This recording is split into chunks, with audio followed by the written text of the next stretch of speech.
from me to everyone, just remember you are enough and that somebody out there does love you. Okay. I know a lot of people struggle with mental health, especially a lot of our watchers, viewers. I myself struggle with it all the time. If nothing else, hopefully every Monday from 7 to 10 is just an escape, something to make you happy. So if you're happy and you enjoy what we're doing, we appreciate you being here, and we hope you are having a great one. Yeah, cut. Hello, YouTube. What's up? Welcome to Second Wake, episode 25. Bucky, what happened last time? Well, we stopped at an inn/tavern run by a kobold named Red Wizzo, and some of the party needed to rest, while the others kind of got into a little bit of mischief at the bar. Orville did a rat-eating challenge that he failed, and because the rats were very spicy rats, that we didn't know they were spicy. Let's see what else. I had a nice drink made in the good glass by Red Wizzo, and had a little umbrella holder in my drink, and that was awesome. Let's see what else. JJ sat down at a table with some very neckbeardy tieflings, and learned about what was it called? Collecting Conquest. Collected Conquest. Collected Conquest, yes.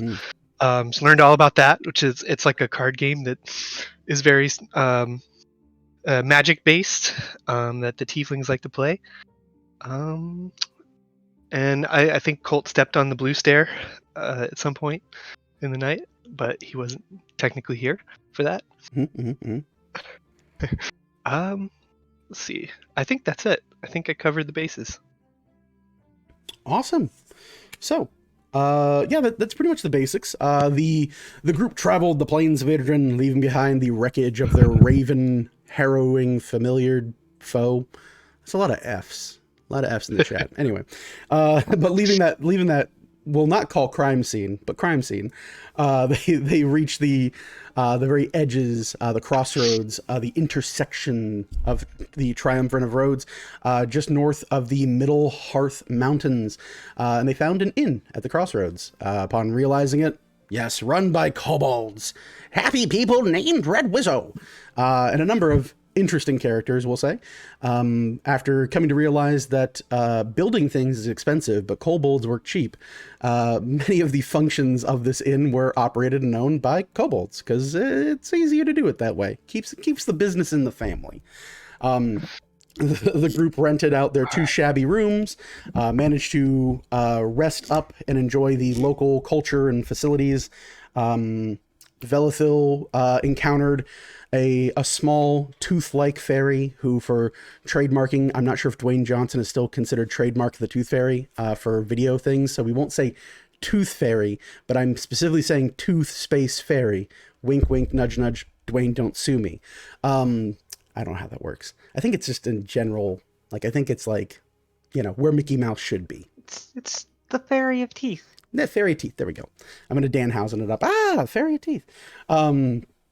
Yes. So after her encounter with that, she gained a shelled necklace with a bit of a dream catcher in the middle that grants her a attunement to it. And while it is attuned, she's under the constant effect of protection from good and evil.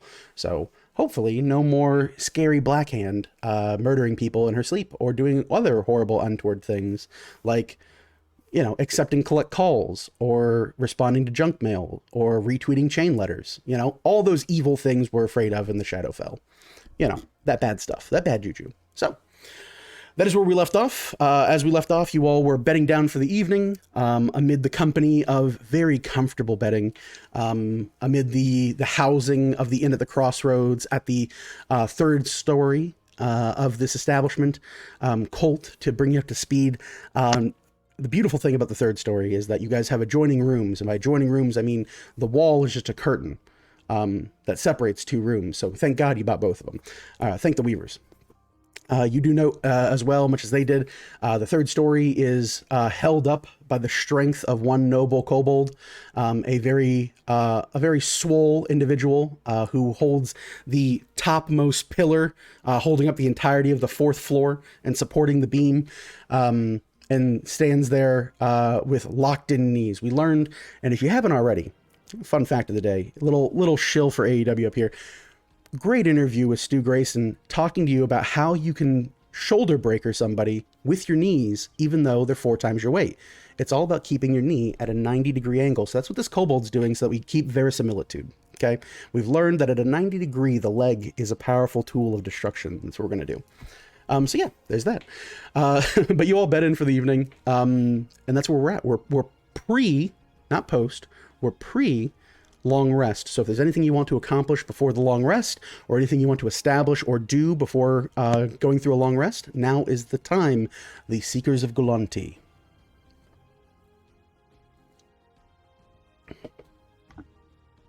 JJ would just write down their adventures thus far in her book.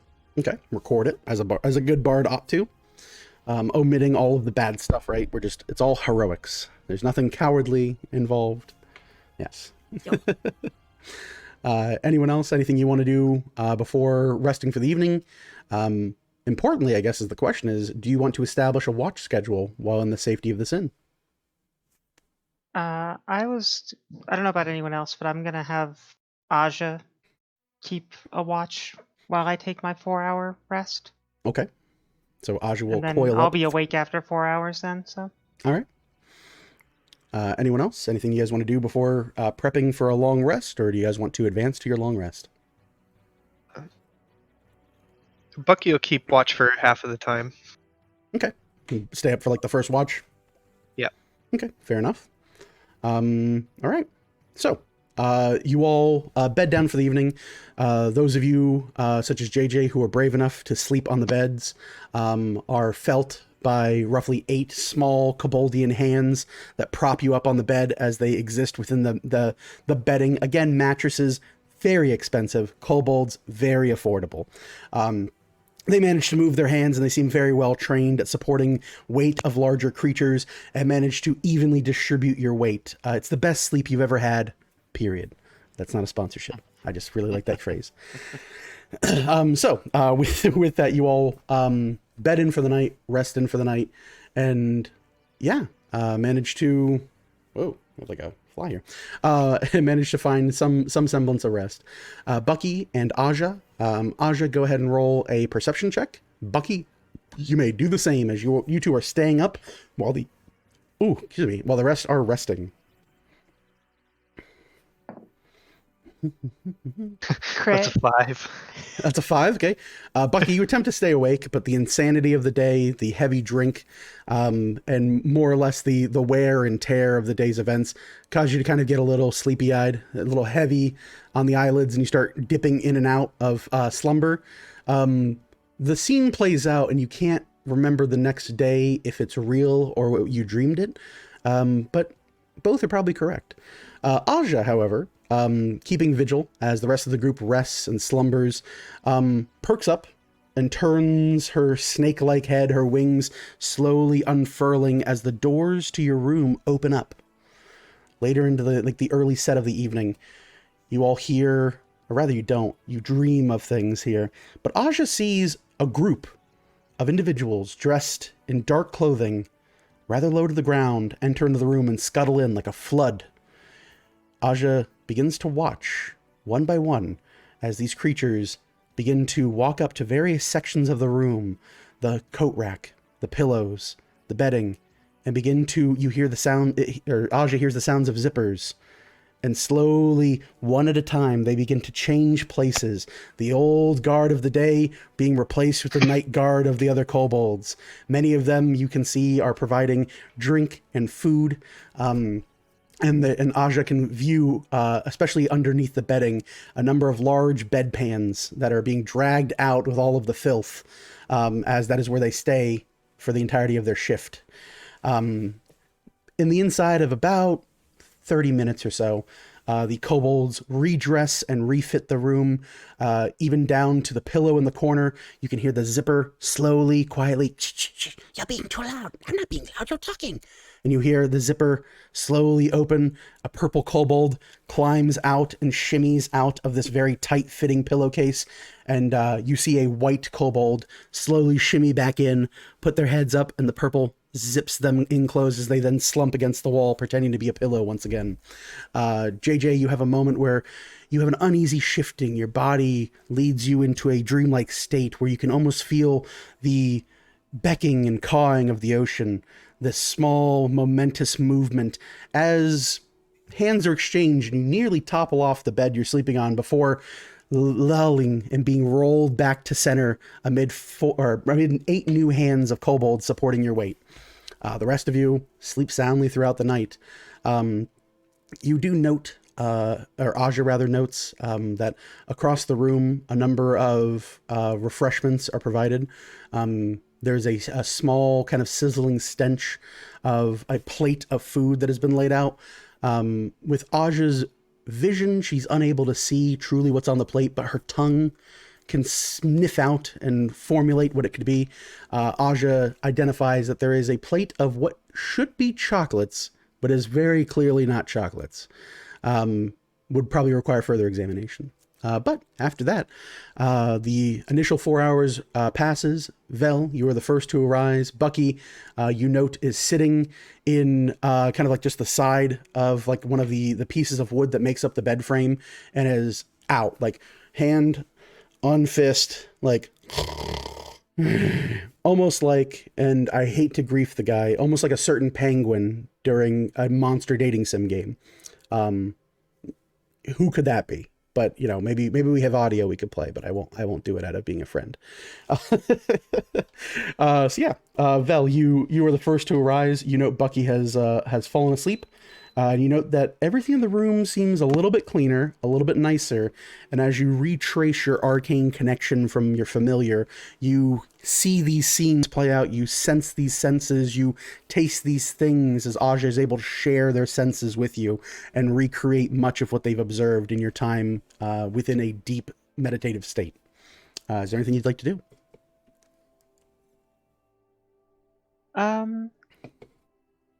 Since everything seems fine, I'm just going to take out some of my spare paper and, in my spare time, practice writing with my left hand.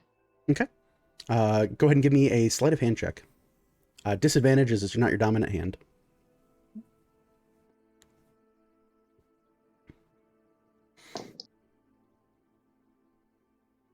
That's unfortunately only a 7. A 7, okay.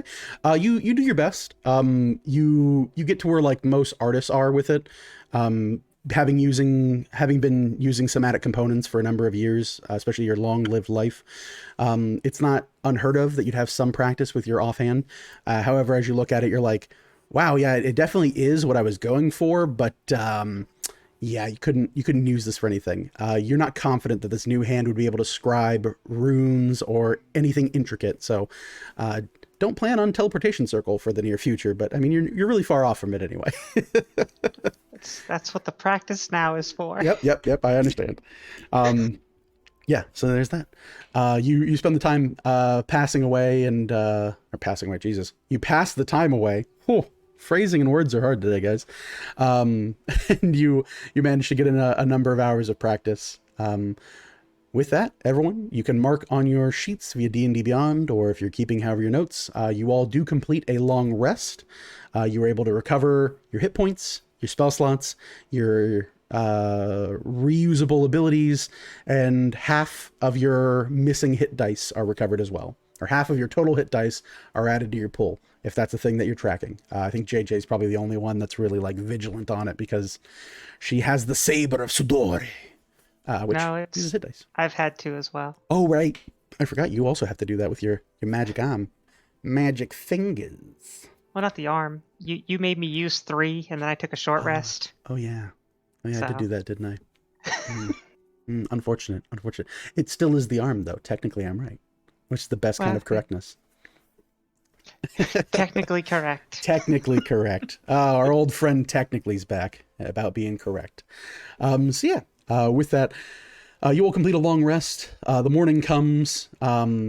For many of you in the room, as you twist and snap and crackle and pop and stretch, you see Vel trying to go through and just write a single sentence, Bart Simpson style, on a piece of paper, and doing it in long kind of like strains of cursive and strange writing, and managing to spectacularly kind of just practice and drill in the proficiency with her non-dominant hand. Many of you have there's a bit of a smell in the room, almost like the crocodile tank at the zoo, or like a strange feeling in that end. There definitely is a smell that permeates the air. But you look out and you see that the room is cleaner than you fell asleep with, and seems more well put together. As you look around, you see a large silvered plate, and you're like, that's not silver. And you're right. It's like a greenish fitting. It's clearly tin or something less valuable, but it's been polished very well. And sat upon it are a number of what should be like chocolates that you would assume would go on a pillow or on like various dressing at like a more fancy place. But as you look it over, it's kind of like if somebody made cake batter and didn't actually cook any of it and just slapped it on like a cracker. And that's what you have there. You have like the spoon lickings of chocolate. But you all arise. The day is yours. The day is anew. Up to you what you want to do.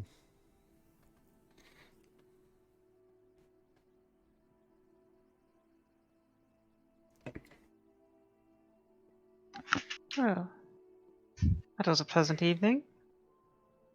Should we get back on the road, or I mean, did you that'd all be want to nice. enjoy the fine cuisine here for breakfast? Oh, I think I've enjoyed plenty enough of the fine cuisine here. My stomach's not feeling too good after last night. Ugh. I don't know what you're talking about. It was fine, but I'm okay to eat some tack for breakfast. It's fine. Attack sounds great. You don't know what I'm talking about? I tried to eat those rats. They said nobody's ever eaten 4. I took it as a challenge, and turns out the rats are just stuffed with peppers, and I only got down 2 before I started crying. One tasted fine, but you know. Anyway, I'm good to go. I think.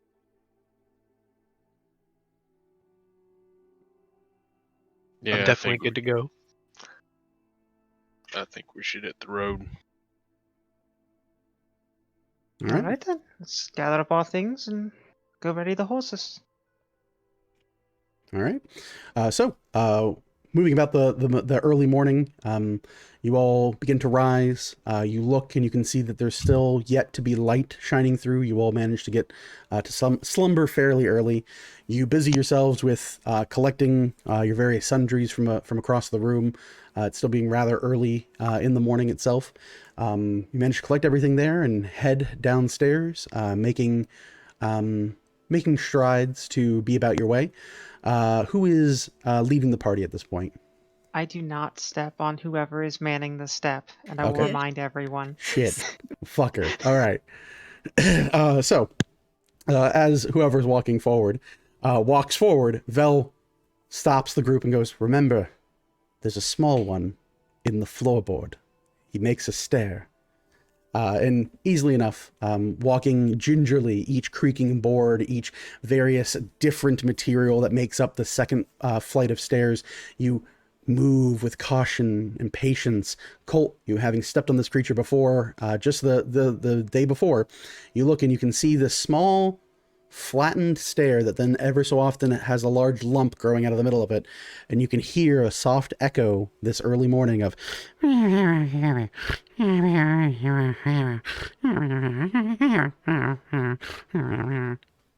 you can see that this small kobold that makes up the stair is very much asleep. Kobolds are weird. Why'd they do this? They're lovely. Do not insult them. Did I you mean- what? Why are you gonna be a stair person? You're just gonna be a step. Like, at what point do you grow up, or are you like, You know what I want to be? I want to be a step for the rest of my days. I'm just gonna be a step, or I'm gonna hold up someone while they're sleeping and shit in the bag. That's what I'm gonna do. That's my life now. Not everyone has the skills to be more than just a step. I guess I don't know. That's kobolds are weird. You know, to each their own. A little judgmental of you, Colt, but we expect that from you a little bit. Damn it. All right, so you all make your way down to the main area. You note that most of the patrons from the previous night, while it is definitely thinned out quite a bit, many of them are asleep at various tables, or others are like yawning, drinking like not so much a coffee. You can smell coffee in the air, but as you look over and you see this dented and beat up kettle, you're not sure that these kobolds and Red Wizzo truly know what coffee is. It seems like a lot of hot, steaming brown water, which they understand to be coffee. You look, and as you all head downstairs, you see Red Wizzo kind of wave to you. A number of kobolds seem to kind of like stand there with wrenches and screwdrivers and various other tools, and they seem to be like lightly banging on the sides of the coffee pot. And he goes, "Oh, good morning. Good morning. Wealthy Horn, good to see you. Wealthy people, good to see you. Yes, Red Wizzo welcomes you. I would like to offer you my thanks for all that you have done. You are preferred customers should you ever come back to my inn. Our inn. The inn. No one owns this place. Very weird."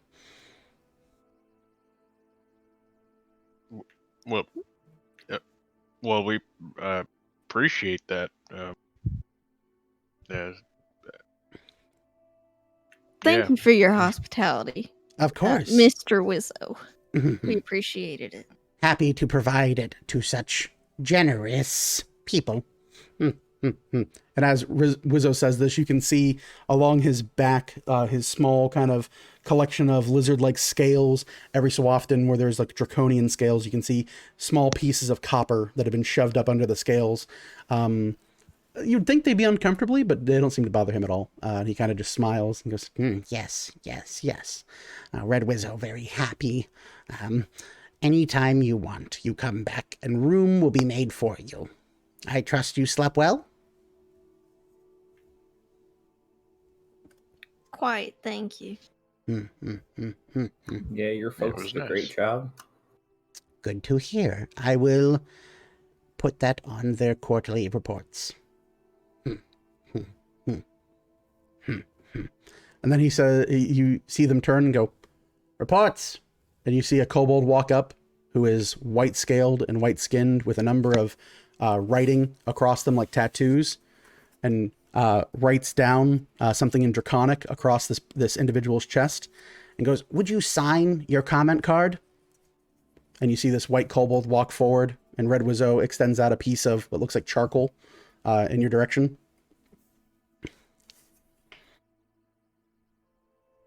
I suppose I'll sign. Mm, mm, mm. I'll sign. You see this white scaled kobold kind of like chest out, goes, This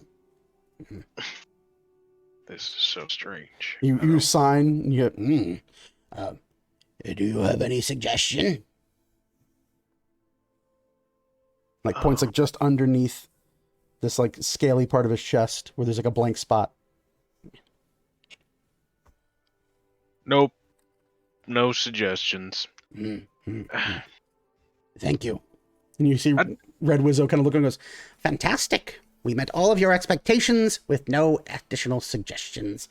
A rave review we will share upon everyone."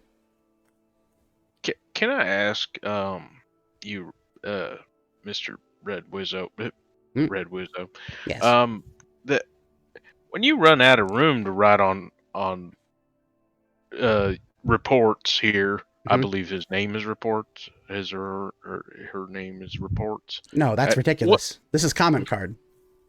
Oh, so what happens when you run out of room on comment card? Well, that's why comment card has had many children. We have comment card Junior, comment card the second, comment card the sequel, comment card twice removed, but comment card twice removed is actually not the right color of scales, so it makes writing on comment card twice removed rather difficult to do. But no, yeah, we have tons of people that are able to take your suggestions, comments, and rave reviews. Except it's very difficult. Sometimes they stand out and it rains, and then the comments wash away, so we have to start all over.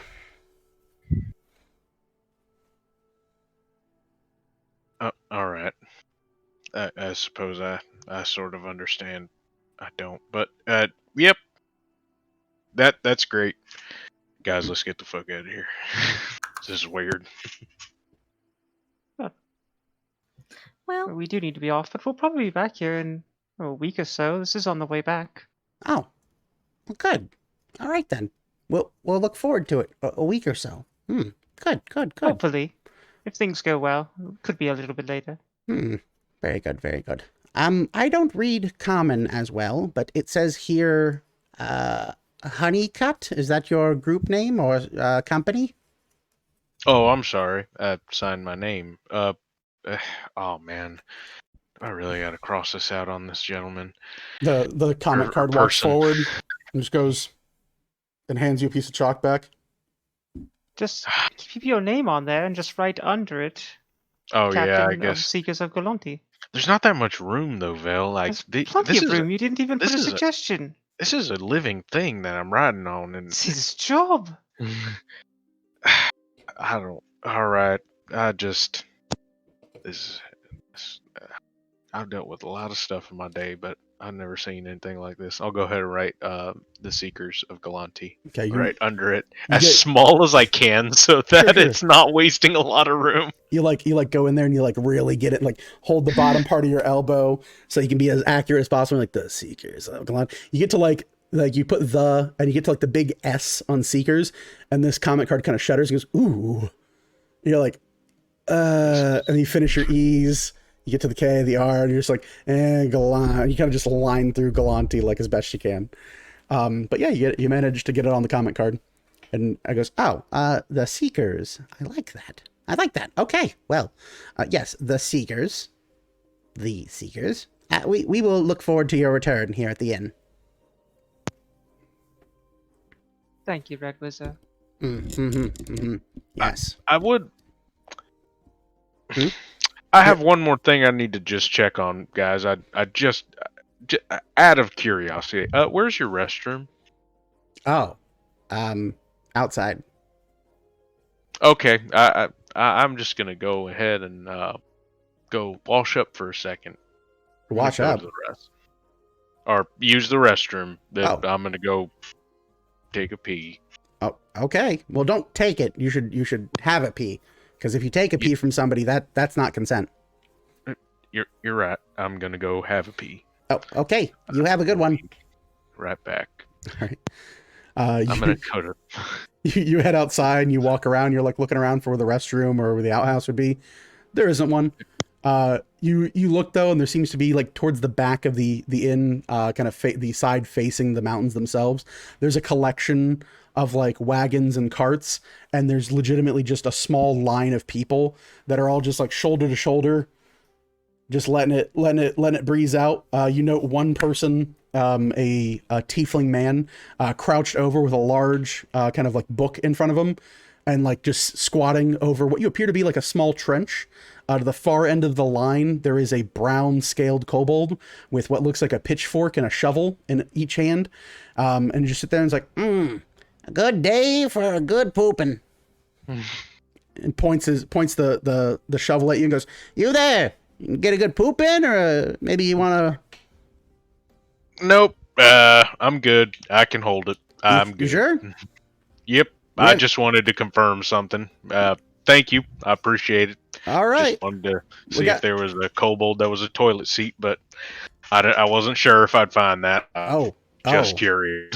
Well, let me done tell you this. If you're looking for that kind of stuff, you want to go up to the counter and ask for the the Clinton special.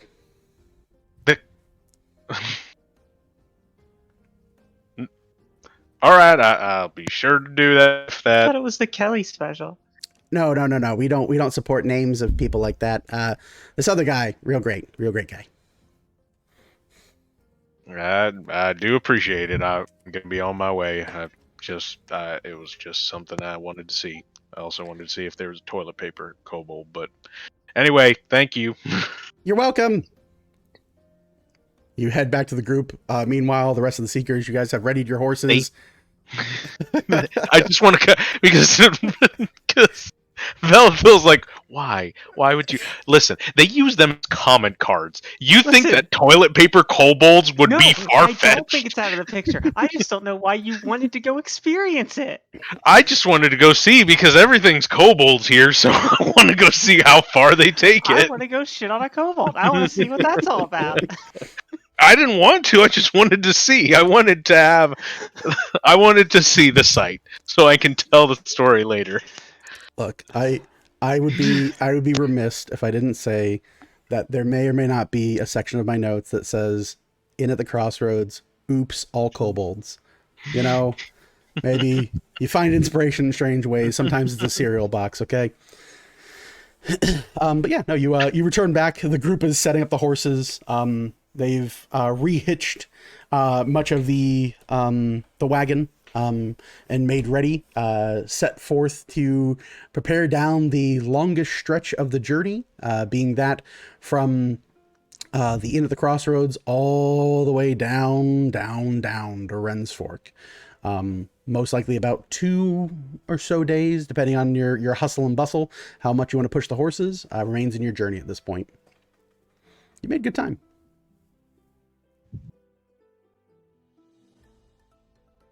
So yeah, you guys ready up the horses. Colt, you take your position as wagon leader.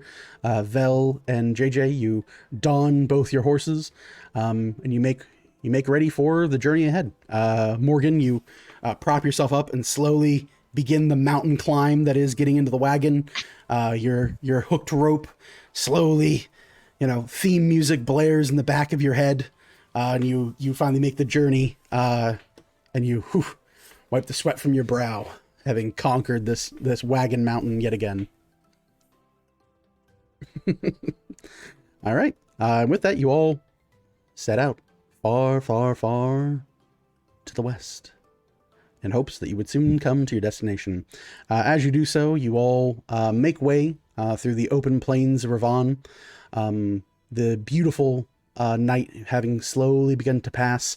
You can still see mists of dew and condensation, small effortless clouds wafting off of the Middle Hearth Mountains. Much of the much of the condensation and humidity emanating from this mountain range and sloping off into the plains. For a moment, you do feel a little bit of relief from the dry, kind of tough area of the plains of Idrin, and more you get a sensation of a beautiful kind of water source that's nearby. You can still feel the cold cling to the ground as the sun has yet to rise to warm it. And then a beam of light breaks out from the far edges of the world, and you can see light begin to dawn and creep across the plains themselves. With this, you hear a large, grating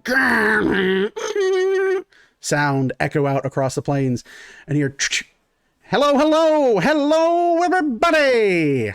It's that time again for MMLR 660 Montserrat in the morning! Ah!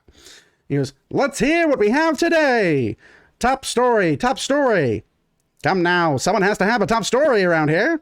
You there, what do you have to say? Let's go to him. Get him a microphone. And you hear,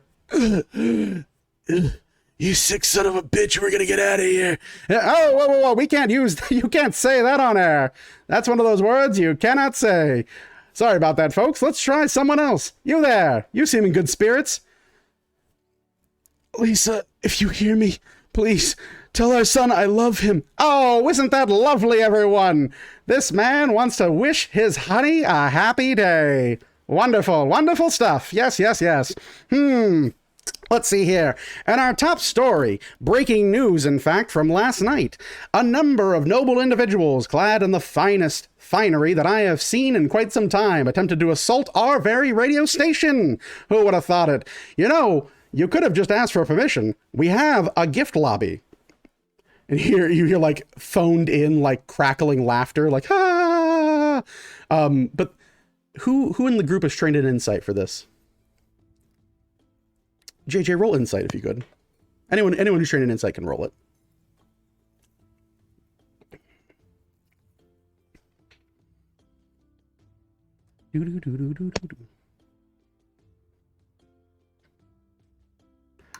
I rolled a 24. A 24, okay. Just 6. Okay. JJ, you hear this laugh track and you're like, wow, that's really cool. Like, how do they get that effect? Orville, you hear fear in a number of people's voices. These people laughing. You've actually heard this type of laughter before from various mages and wizards that exist across the countryside. It is compelled laughter, and it's often the type of painful, tearful laughing that you would hear from a victim of an enchanter or some type of mage. So while it sounds very pleasant to the ears, there's an ominous kind of feeling from this laughter as the laugh track cuts in. He goes, yes, yes, yes. Now, you know, you almost could have asked. You could have spoken to me. You could have reached out, but we do not expect that here at MMLR 660. No, no, no, no, no. And for those of you outside still debating whether or not your forward team has made it within my recording booth, I can assure you they have made it, but not on your terms. On the terms of the great and powerful Montserrat. Well, isn't that something? Again, I believe I have to address you directly. You there, small, insignificant, royal man, who darkens my doorway. If you want to come in, as my dear friend the Stone once said, you can bring it. Just bring it. Well then, that concludes our morning news. Let's see what we've got here for to schedule. No, I can't afford that. No, no, no. Oh, why don't we just play some local talent? This is Torture, brought to you by Grussel the Marauder. Let's go to him now. And you hear radio static. And you hear, are we on? Yes, you're on. You're on. The whole country can hear you. Oh, okay. So this first one is called The Whip. And it goes back to, well, one of our more casual things. It's a time-honored tradition. Oh, we can't wait to hear it. Please, the floor is yours. And here, all right. Hey, you in the back. Let's get started here.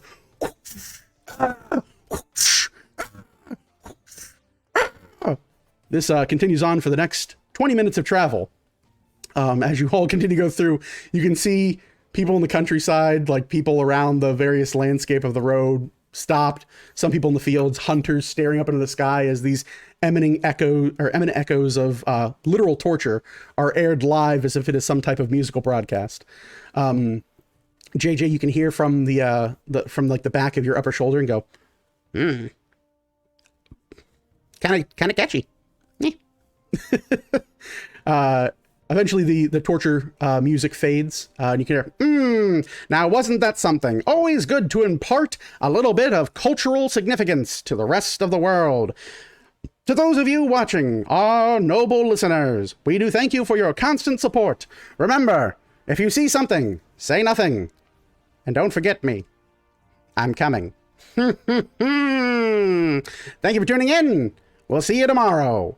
And here, thank you for tuning in to Montserrat in the Morning, MMLR 660. A portion of today's broadcast is brought to you by Hell, the 9 of them. Hell, have you been a good person? Probably not. Hell, we'll see you soon. We thank you again, and this does conclude our broadcast day. Boo, boo, boo. Ah! The music fades from it, and again, this eerie quietness of nearly a half hour of commentary across the land falls silent. There is an uneasiness and uncomfortableness as you all continue to ride forward.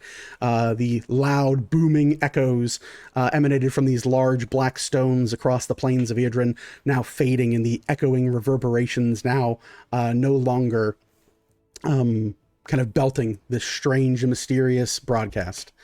With that, Colt, I need you to roll me a d12, and we'll say, Morgan, roll me a d100.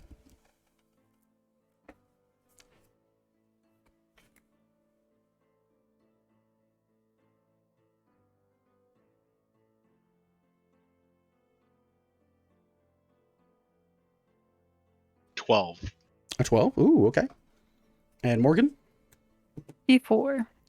34 or 74? 54. 54. I was wrong both times. Hold on a second. 54. Studio 54. It's a good one. It's a good one. It's a good one. It's a good one. 54. And we got a 12 on that, right? So chart 12. Oh, okay, cool. So you all travel for quite some time. You make good timing, actually. There's not many interruptions. The path itself is fairly uneventful. You begin to cross over, and as the morning, this early 6 a.m. to 7 a.m. time frame that you begin started on, you find that the winds are favorable, the sun does not beat too hard on you, and every so often the cold breeze of winter crests across much of the area here. You look, and you can see up ahead, Colt, as you are currently guiding the group. JJ and Vel, you note it too. You see an individual clad in bright finery with a very heavy-looking case held at their side, almost like a traveler's case, and they have their thumb stuck out across the side of the road and kind of like are like trying to hitch a ride. You look over, they seem to be standing alone, fairly well dressed, hair pulled back to a bit of a fineness to it. And they seem just standing there. At this point, you see them probably about 200-300 feet up ahead of the road. Looks like we got a hitchhiker. Indeed. Do we want to stop, give them the time of day, or we just want to go ahead and press on? I mean, I'm okay with, helping someone out, but I don't know how y'all there's feel plenty of about it. room back here. We haven't been a stranger to helping folk along the way anyway, so... Didn't that funny cowman say that we should stop at every opportunity we can along the way? I think so. If y'all want, I'll go ahead, right ahead, check them out. Yeah, if you like. And I can always shoot if you stay, I don't know, not too far behind. I can always shoot a message back if y'all should just get out of Dodge. Do you want me to go up with you? You could, especially since you're co-captain. Sure, let's go see what this fellow's deal is. You're a pretty good judge of character. Yes, ma'am. And JJ and Vel will ride on up.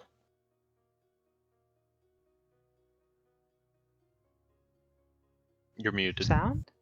Oh, sorry about that. Ooh, my bad. I didn't even see I pressed it. That's weird. So the pair of you begin to split off. We're professionals here, guys. For all you watching, professionals. All 5 of you watching, professionals. Anyway, so the pair of you split off from the main group. You begin to trail up ahead and make expeditious movements forward. As you come into view, you note that this person is a bit smaller in stature than you're used to. In fact, dreadfully so. And you look at the bulk of what you thought were their outfit, their large hat, their fancery is actually just a collection of goods and materials that are sat beside them, this very heavy set bag. You see this individual with a large corncob pipe and kind of going through there, holding their thumb out shakily, and you see this individual up ahead.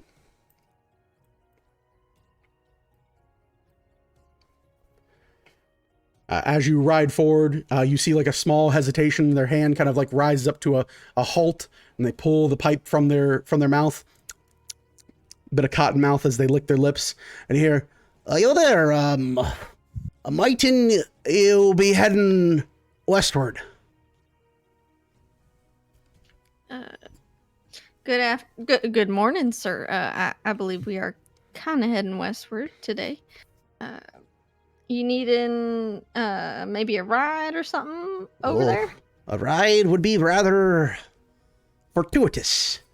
I've a bit short on the leg room, it would seem, and my journey has been a long and hard one. Perhaps I could compensate you for the trouble, for a spot in, I assume, the wagon that you're carrying there. Where are you headed? Oh, I'm headed as far as you're willing to take me. Ultimately, I want to end south. Rather far south, in fact. Far from this place. My dealings have been, well, truthfully, and he looks you both up and down, and you see there's like a bit of relief, noting you're not quite sure what, but something about you puts this individual a little bit more at ease than their kind of shaky demeanor would provide to you.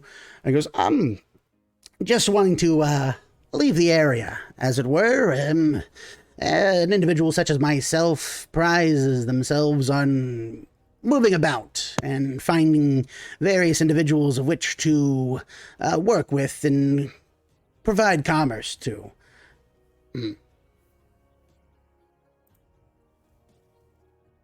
That's quite the heavy load you're carrying with you. Well, What sort of commerce and business do you partake in? oh, a little bit of this, a little bit of that, I guess you would say.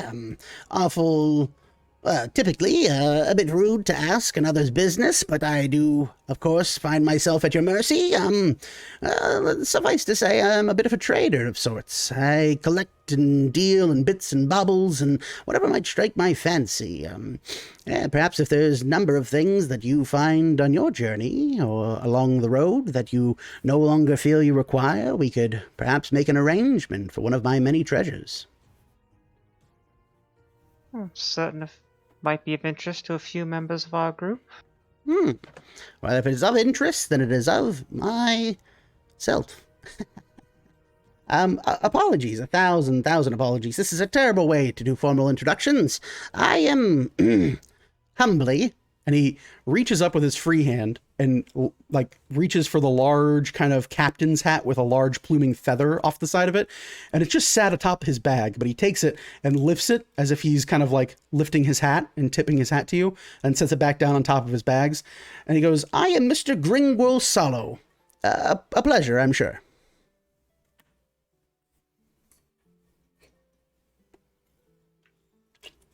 Did you say Grimwell Solo? No, Gringle Swallow.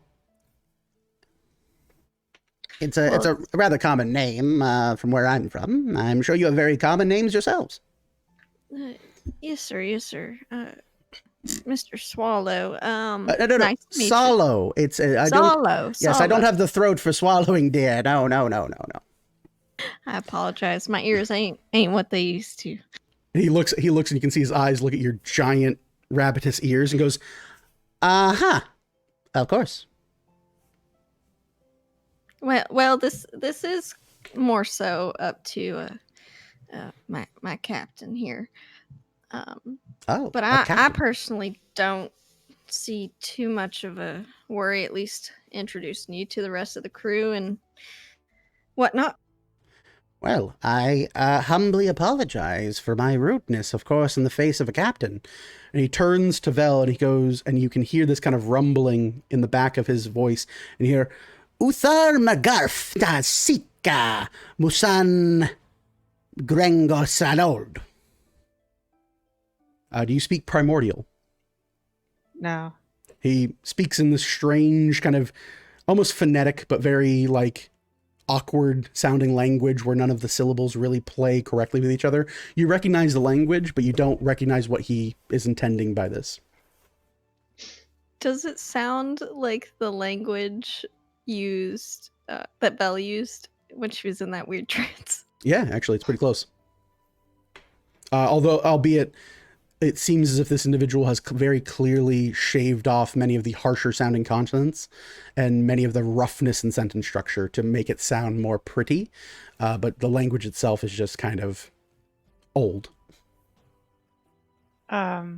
My apologies, Mr. Salo. I do not speak Primordial. Oh, I am terribly sorry for the gracious insult. I merely wanted to address you by your correct rank, and in my area of expertise, most captains tend to know the old ways. As well, I may be a captain, but these are not my parts.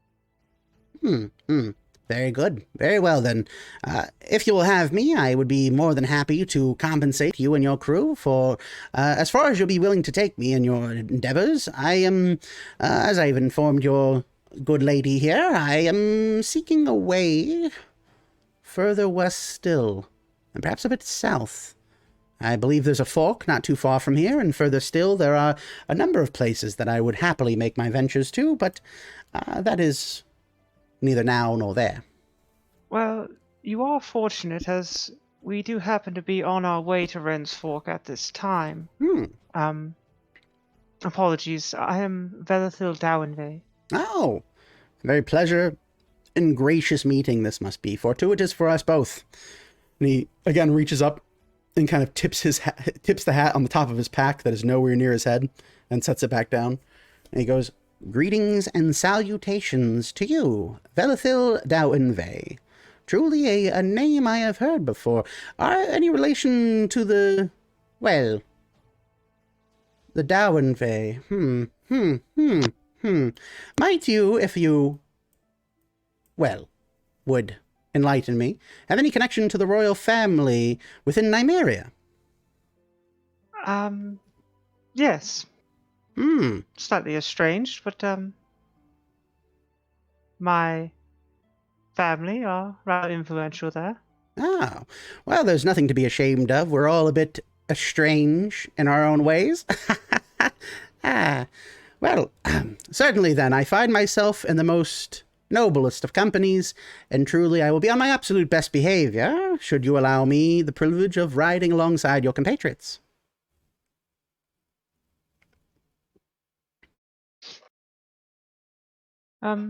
You mentioned compensation. Yes. What might you be willing to offer?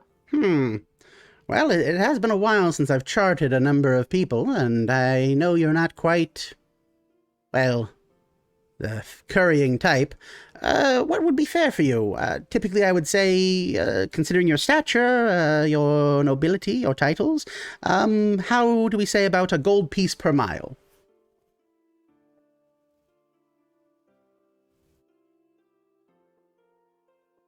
Seems pretty fair for a simple thing. I must warn that danger does tend to follow us, so... Oh, I believe danger follows us all here on the roads. Certainly, that is the truth of it. These days are troubled and cloudy still, to where even the seers might not venture a guess. But it beats walking, I'll tell you that much.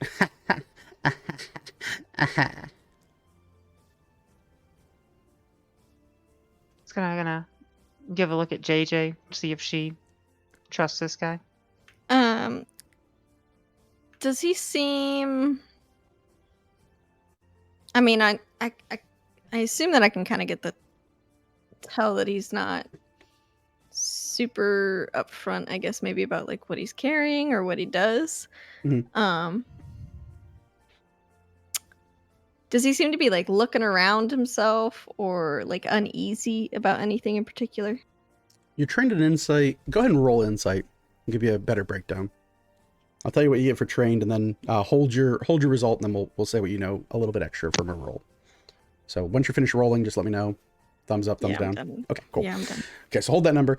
Just from being trained in insight, you look at this individual, and just the general vibe and feeling you get, the attitudes you get from him, are that, yeah, there was a bit of hesitation, a bit of worry in his voice when initially asking you to halt and proposing that he travel with you, being that he doesn't want to walk. You've kind of picked up on the idea that, yeah, his business is his own and he's a bit of a private person. But he's also kind of giving you that respect back in that he doesn't want to pry into your business, just as a bit of like graciousness, from people on the roads. You do note emphatically that the moment that Vel gave her name, it seemed as if a number of worries on his furrowed large brow, his kind of receding hairline, thinned out There seemed to be a bit more air of calmness in that now. There is recognition in what he feels is somebody he should know. What did you get for your roll? 5. 5. He smells great. You get this like general feeling that, it's pretty nice.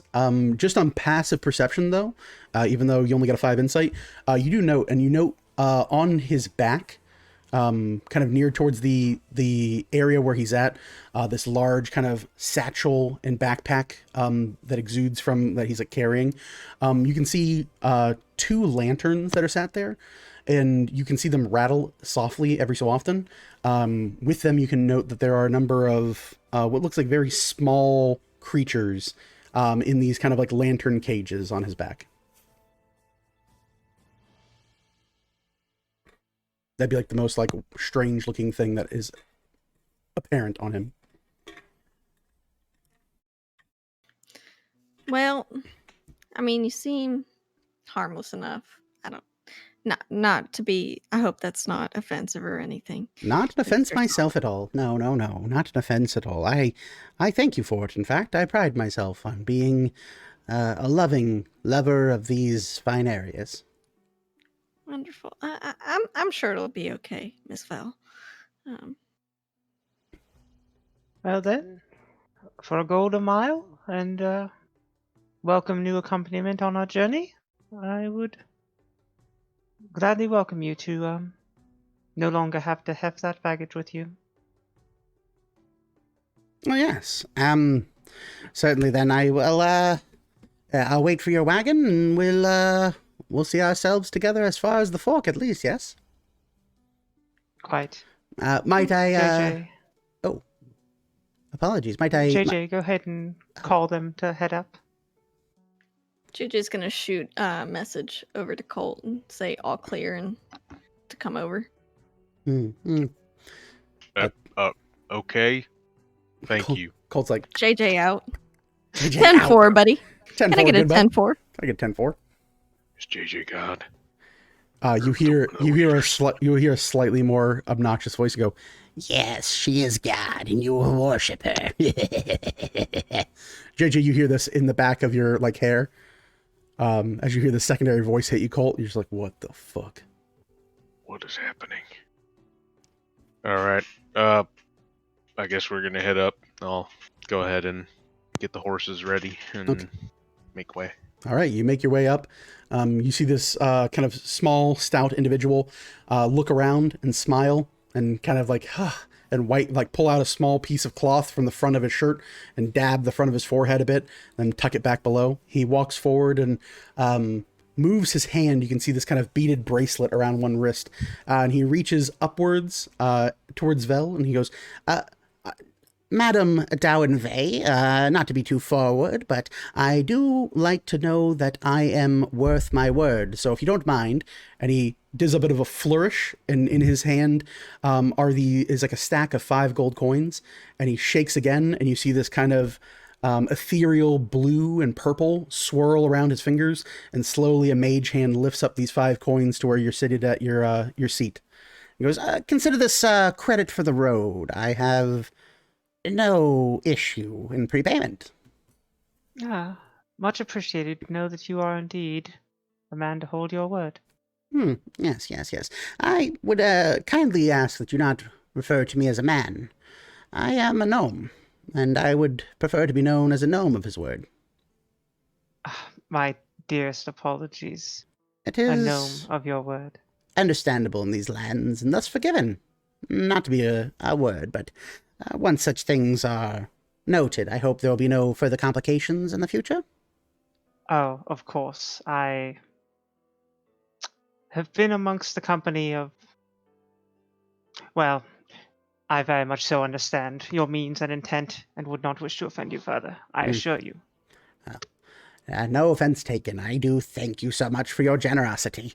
And begins to hobble a bit. You hear the kind of jingling of various things on his backpack. He walks up and approaches the cart, and he looks up to Colt and sees the red-skinned hobgoblin and goes, "My word, a hobgoblin. Very far from the north, aren't you? It's very rare to see you so far south. What What finds you in the company of these noble individuals? Oh, well, we're venturing and we're Weaver's chosen, so Mr. Salo, this is our wonderful co-captain as well. Co-captain Colt Honeycutt, sir. You're a co-captain. Well, you've done quite well for yourself. Very good. Good to have you, sir. And my name is Mr. Gringo Salo. I am in your care. All right. Well, very nice to meet you. I'm Colt Honeycutt. Well, then, Colt Honeycutt, may we be amicable on the roads. No marauding or pillaging, I hope. Oh, I've never been one for that myself. I was a soldier through and through, but yeah. Anyway. Come now, I'm sure there's a story or two in there. You don't get those scars by kissing the ladies, but perhaps story, you say. Well, perhaps there's time for frivolities later. Oh, don't get the man started. He'll talk your ear off. Oh, he has gotten scars from the ladies, though. That does happen. Oh, well, I have an scars ointment or for that. Scares? But Yes. Oh. Well, now. There we go then.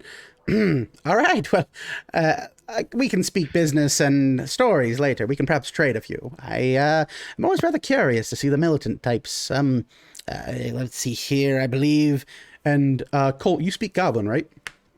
Yes. You hear, you see him kind of click his heels together and his back goes straight. The backpack kind of tilts back and he salutes in a very proper kind of like twist of his wrist. And you hear in Goblin, you hear Ufatol, which is with honor. And it's kind of a general military salute for goblins and hobgoblins. Is there a response to that? Like, or is it just for with honor back? It's the same thing back, yeah. It's like a salute, like military salute. Only it's like a twist of the wrist. I'll do the same thing back and say with honor.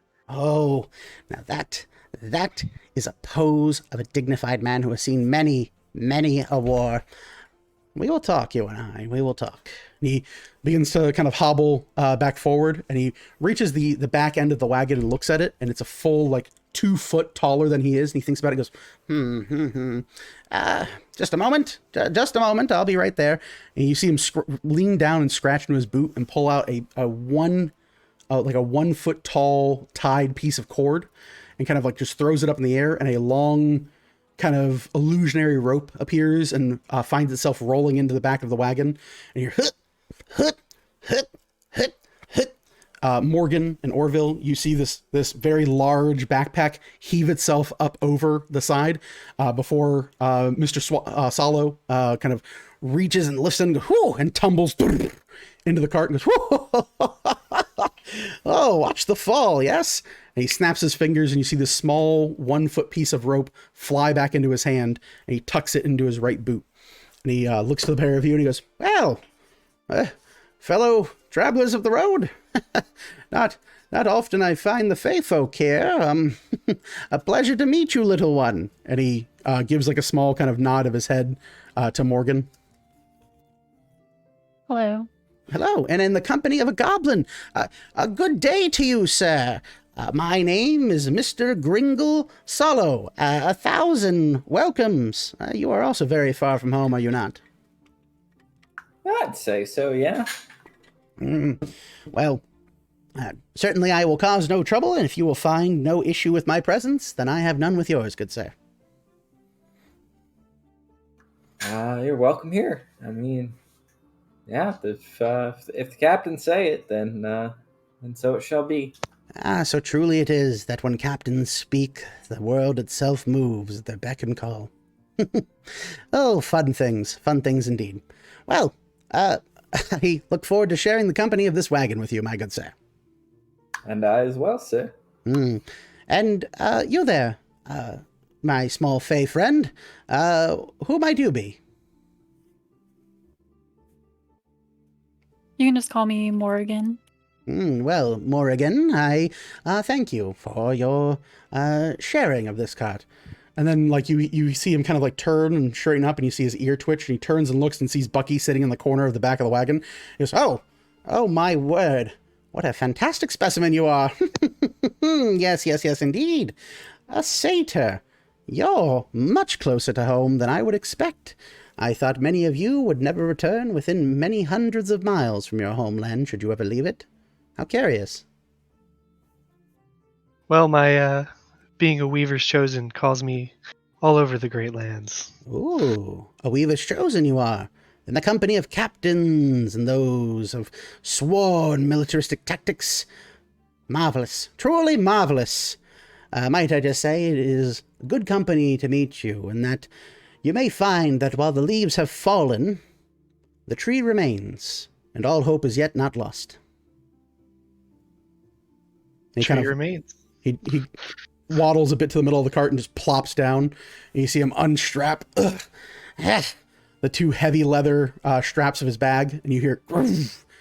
Colt, for the first time, you feel the back of the wagon kind of tilt down, and you lift up a bit in your seat. Like, whoa! And you kind of lean forward a little bit, and it rebalances the cart as the weight of this shifts and settles in on the back of the wagon. That's one heavy gnome.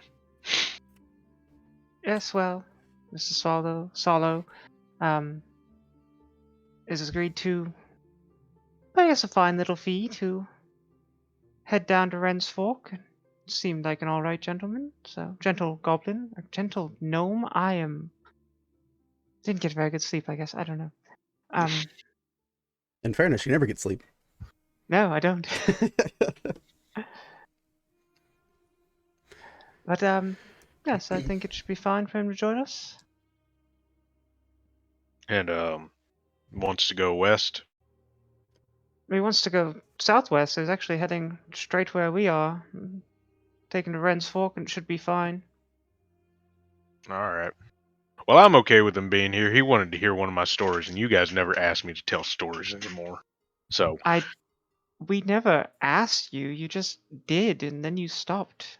Yeah, because you guys got all annoyed and stuff, so... Oh, pish posh. I get annoyed. Everyone else loves it. Let's go. Alright. With that, you hit the road? Yep. Alright. You all pick up Mr. Gringle Solo. You begin heading further and further still westward. You begin to pass by the eminence of the forest where you found the gnome, and you begin to head further still. Afternoon bleeds into evening, and during this time, those of you, the three of you, specifically in the back of the cart, that are there with Mr. Gringle Solo, you look and you can see the gnome every so often going up to his bag, rifling through various bits of the pockets, before finally, after about like 30 minutes of getting settled in as the journey begins throughout the rest of the day, reaching to one of the pockets and producing through a very small pocket, no bigger than like the size of maybe a men's cargo short. He hefts it up and reaches down and pulls out this large, massive tome, much bigger than the pocket it was stored in. And he brings it through and goes, And you see this large yellow ribbon sat within the pages of it. And he sits down, his back pressed against his bag, and opens up this large tome and begins to lift up his bookmark, chew at the very edge of it, and goes, And you see as he chews, small strands of his hair begin to move up like static, almost as if some form of latent energy is being transferred into him. And he continues to read and goes, yes, very good, very good. The penmanship is fantastic. Yes. And he begins to read. Is there anything you guys want to do before passing through the afternoon? I'd like to talk to him for a second.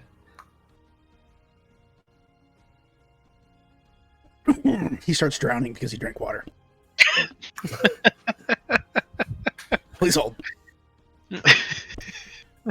Professional stream, guys. Professional stream. All five of you watching, you the real ones. You turn and look to him. What do you want to say? I kind of just want to ask him about being magical, given that, his hair's doing things and he's pulling giant things out of small holes. Of course. What do you want to say specifically? Just ask him about what's the deal with all the magic. Yeah, I guess.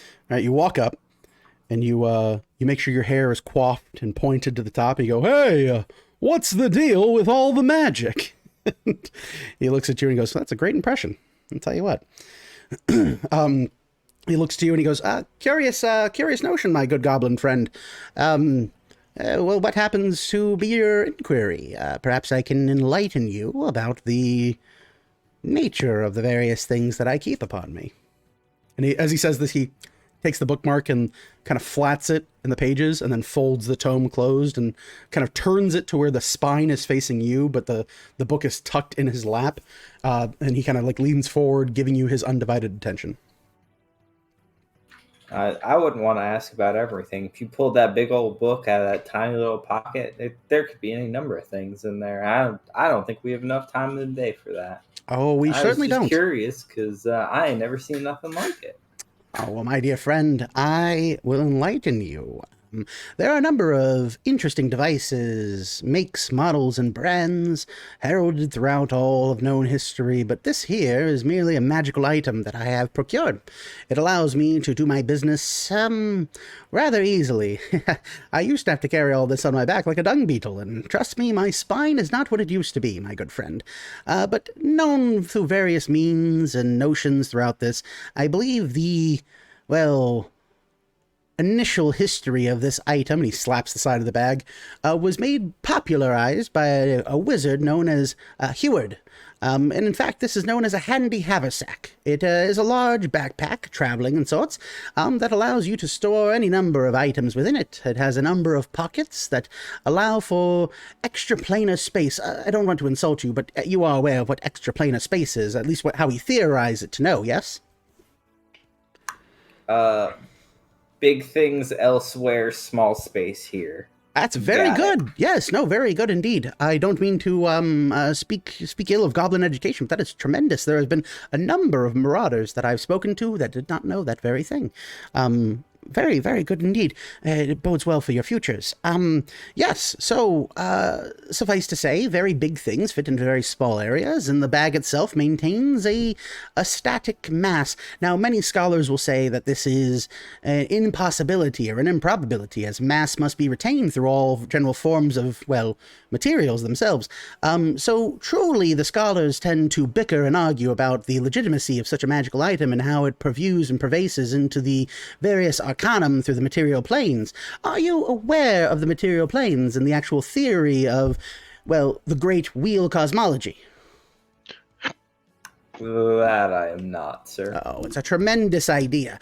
You see, they believe that enshrouded upon every planet, every world that we know, there is a hidden blue veil, this seeming curtain of reality that exudes beyond conceivable dimension, and that if you were to open this somewhat forbidden door and peer through the curtain itself, you would see an endless row of possibilities of what may yet come. Truly fascinating. Regardless, the bag works off of this notion and has created a small extraneous space through which you can store items. Any normal Joe Schmo could do it. Even you could own one. Well, thank you for continuing my education, sir. Oh, happy to do so. I do appreciate it. It is just one thing I wish to impart from one traveler to another. I, of course, assure you that it will be quite useless information in the long run, but, yes, indeed. Good to impart it upon friends. Tell me, my good Sir Goblin, why is it that you find yourself in the company of weavers chosen, captains, and all manner of militaristic types, even a fae? Well, truth be told, I'm among them. I am also a weaver's chosen. Wow, that is a great honor and prowess for you. I assume then that you work beneath one of the noble families of... Oh, goodness, now, I believe it's Deerwood, yes? Let's see here, there is Grama, it's been some time since I've memorized the names of the humanic families. I'm sure you're one of their servants, then? More or less, yeah. We work for Lady Galanti out of Deerwood. You sure are sharp as a tack. Oh, well, I try to be. They say that if you are not strong of arm or blade, that you should have a mind as poised to adventure in danger as possible, and I have proud myself, time and time again, in finding out the things that are not yet known to those who ask the questions. Curious, isn't it? Gulanti, I believe she works in the jewel trade, yes? Yes, she does. How does that fare for her? Any news? I think we're doing all right, so she must be doing all right. I don't really talk to her about her. They do say that success trickles downhill, so certainly not to say you're lesser than, or more put upon, but good. Good indeed. Well then, might you have any other questions, my good compatriot? No. I think I've learned about as much as I can learn for the day, and I thank you for it.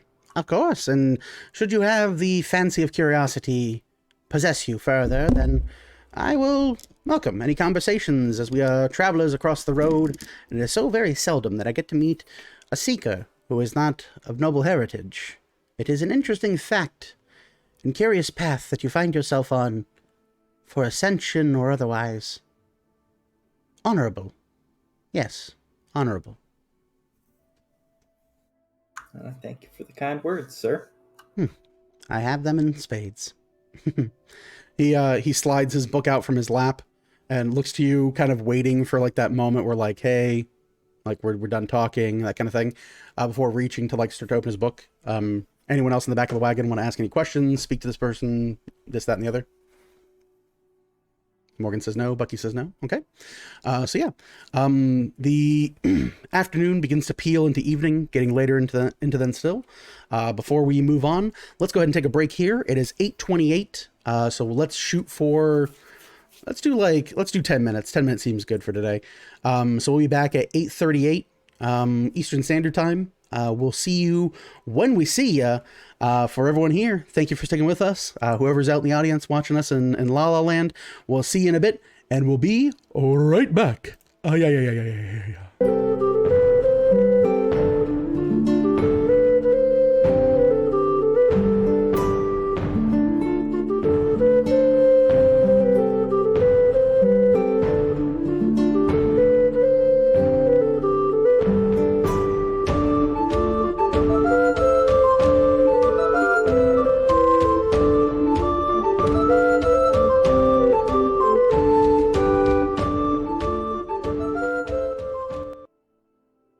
Hey yo everybody, welcome back. How you doing? How you feeling? Thank you for sticking with us through the break. I had chat open for a second because Bucky was in the little satyr's room and taking a little bit too long of his 10 minutes. That's fine. So yeah, fun stuff there. Thank you for sticking with us. Hopefully you guys are having a great night. Hopefully it's a fun bit of pleasing distraction for the remainder of the world right now. That being said, if you have friends in the Boulder, Colorado area, we were just made aware of that on the break. Please check in on your friends. Some not okay stuff is happening. I'm not going to say it here, but you know, Google is your friend. Seriously, we appreciate you watching, but make sure your friends are safe. Make sure everyone you love is taken care of. You know. So yeah, that's that. That's how we say that. That's as polite as I can do it. Yeah. When we last left, the group was heading westward through the plains of Ravon, the plains of Iridan, through the country of Ravon, making their way westward, having just picked up a gnomish individual known as Mr. Gringle Salo. With that, he had spoken to Orville and made some mention of a number of different things that they found interesting. Possessed of knowledge, ambition, and curiosity, Gringle seems to be the man with the words. The group continues their journey through Avon, making their way westward, and thus finding themselves now petering off into the dipping hours of evening. As you all do that, it comes a choice. If you guys want to press on through the night, or if you want to set up camp nearby the side of the road. Up to you.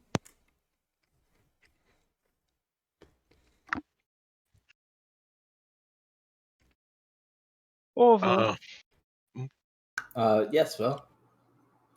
if we take up camp now, do you reckon by tomorrow evening we'd reach Friends Fork then?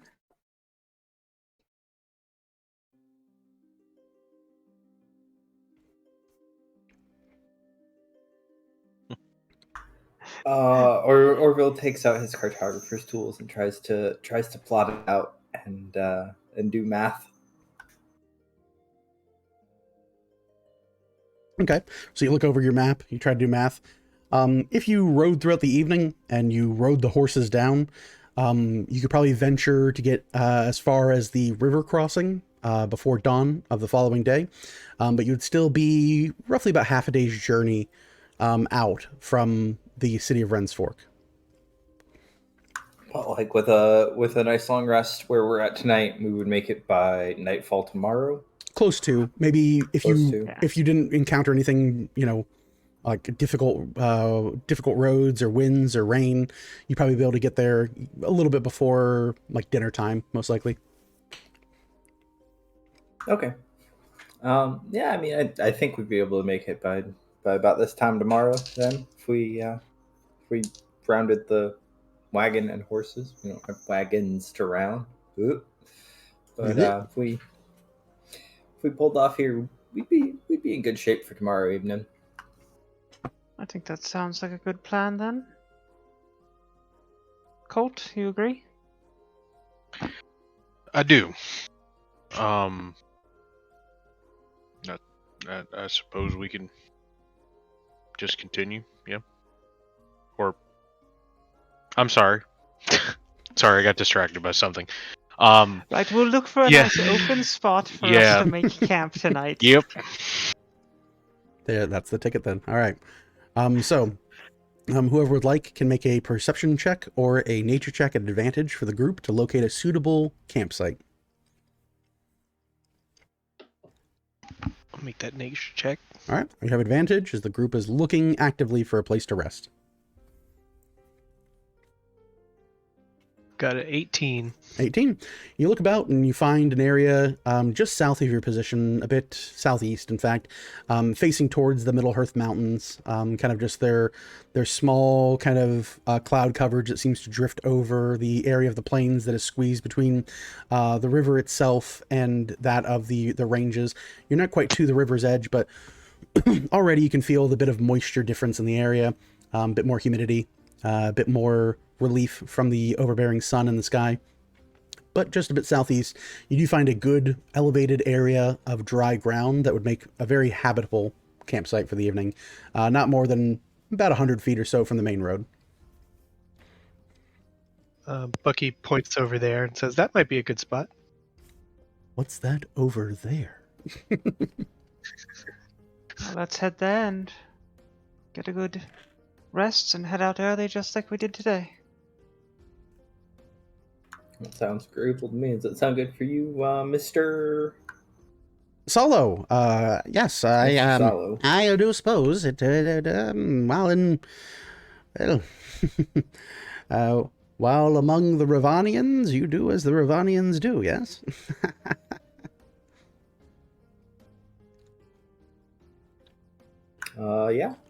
Yes. So easily enough, you all exit from the road. Gingerly move your wagon, carts, and horses further southeast to the area that Bucky has surveyed and pointed out to you.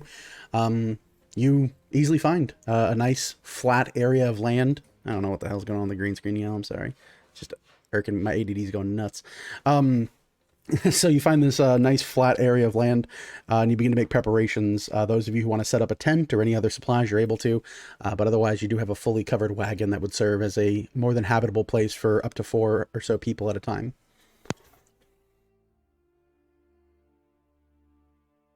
I'll do my usual setting up my meditation space outside of the wagon so that I can then begin keeping watch once I'm done. Okay. You begin your meditation and doing such as that. Anyone else? Any preparation you want to make for night? We're just going to bed down her horse, but she's going to basically use the horse as a pillow for warmth. Okay. Give me an animal handling check.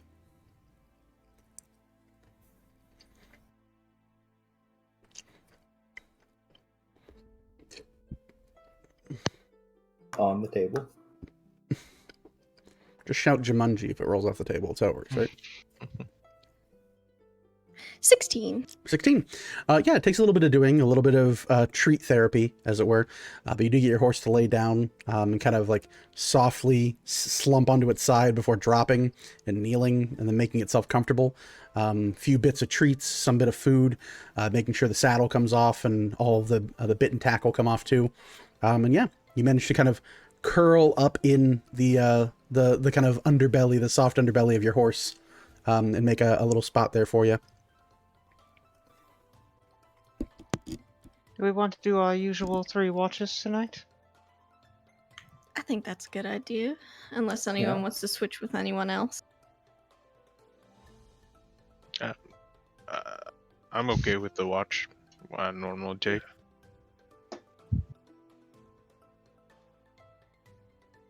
Yeah, I'll take first watch so we'll see. Okay, I'll take my usual first as well. All right. You set up your various watches. So with that, who we'll do it for the audience at home. I think I still have the list up, but who is on first watch? I've got them listed if you want. Yeah, go for it. So first watch is JJ and Bucky. Mm-hmm. Watch 2 is going to be Orr and Moore. Mm-hmm. And watch 3 is going to be Vel and Colt. Vel and Colt. All right. There's that. And Vel, just so I'm curious, I'm concerned. Last episode you did attune to your new Dreamcatcher, right? Yeah, I stated that after I had the encounter. Just want to make sure we state it again. So with that, you all bed down for the evening. You make various preparations. You see your guest kind of look about and go, and get to walk a bit away from the campsite. For the two of you that are keeping watch, JJ and Bucky, go ahead and roll perception.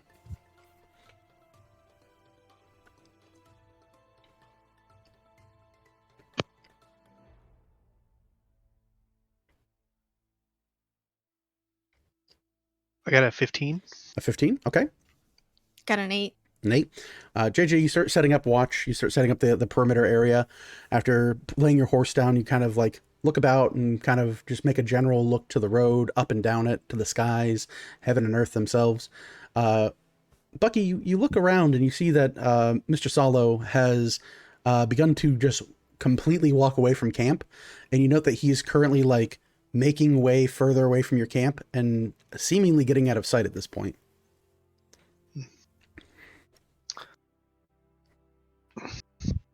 Interesting. I'm not sure I'm obliged to keep him here, so I'll just let him go. All right. You watch him leave until he's out of sight, and the watch begins. With that, I need JJ to roll a D12, and I need Bucky to roll a D100.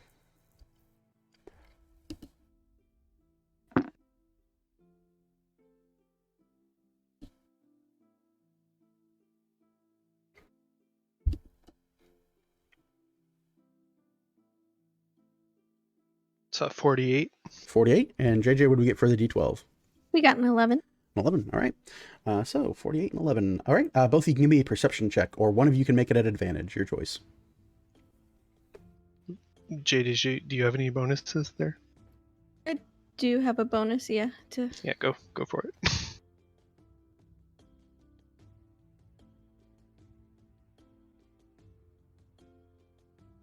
We got a 15 on perception. 15 on perception. All right. Keep an eye out, an ear up, a nose to the wind. The calmness of the world around you kind of begins to fade in, the peace in it. Hours begin to pass into your watch, a pair at first, and you kind of settle into a standard watch routine. You begin to hear, somewhat in the distance, the clop, the roaring, building thunder of someone or some people riding at breakneck speeds down the road. You look, and you can just barely make out what appears to be a single torchlight some few miles away, like a dot on the horizon, in the darkness, slowly viewable only by this bearing torch. And you can see that they are heading from the south, further north. Is this to our east or west? This would be to your immediate west. So it's as if it's coming from the area, the river crossing to the south. You can hear this like kind of galloping, like do-do-do-do-do-do-do-do-do-do-do. I wonder where they're going. Well, wherever they're going, they're in a hurry. Indeed. Where'd Mr. Solo go? He doesn't seem to be around. He walked off, but seemed like a free man. Didn't try to stop him. Free gnome, I should say. All right. Okay. I suppose that's fine if you wanted to go. Okay then. All right. JJ will tend to writing in her book some more and just cataloging everything. Okay. A few moments pass, minutes bleeding into the final hour of your watch. And you can hear the kind of cacophonous, thunderous sounds of cavalry rush from the northward position, further north still. You see a group just on the dot of your dark vision come into view and begin to barrel one after another from the south further north, riding at breakneck speeds, all strode across horses clad in bits and pieces of leather working and armor. You can see that many of them are hooded, and only the one in the direct front carries a bright burning torch and charges past your area. The wind and the gusts trail through your campsite. Being that many of you are possessed of dark vision, not an airy thing in sight. You do hear one of the horses be pulled back as nearly a dozen or more men ride past effortlessly from the road just away. You see a single individual pull and rein their horse in and slowly begin to move towards your campsite. You can see them strode across this tall horse. What do you want to do? JJ's gonna wave. Good evening. How can we help you? You see this individual pull back their hood, and you can see this pale face, the makings of a breastplate underneath their riding attire, a number of like a large strung longbow sat at a saddlebag, and a pair of heavy swords laid over the nape of their horse. They look to you, and as they pull their hood back, you can see this human's face, and you hear, "Well met to you.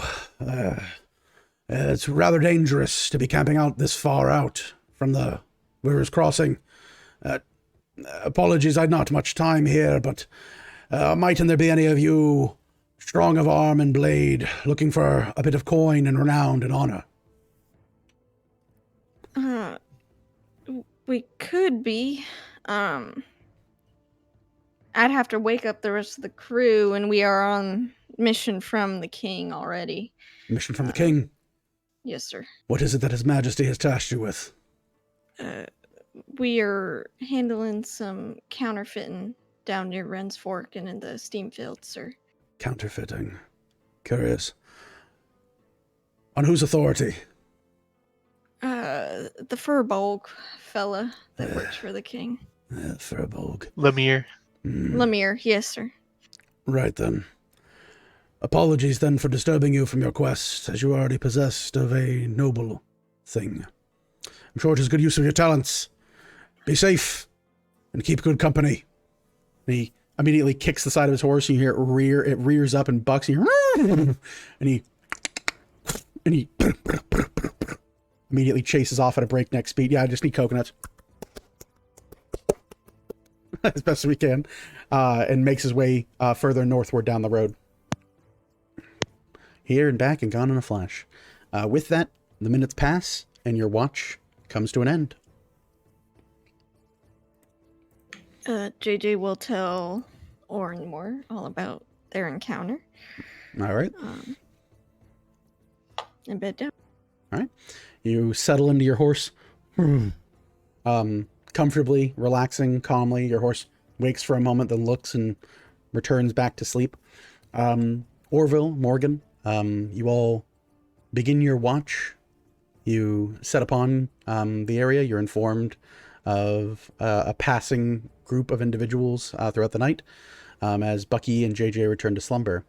As you arrive for the evening, anything you guys want to do before you begin keeping watch? Our friend took just disappeared. You look around and he's nowhere to be found. I'm gonna take like a wider pass around the campsite. Okay. Go ahead and give me an investigation check. You got it.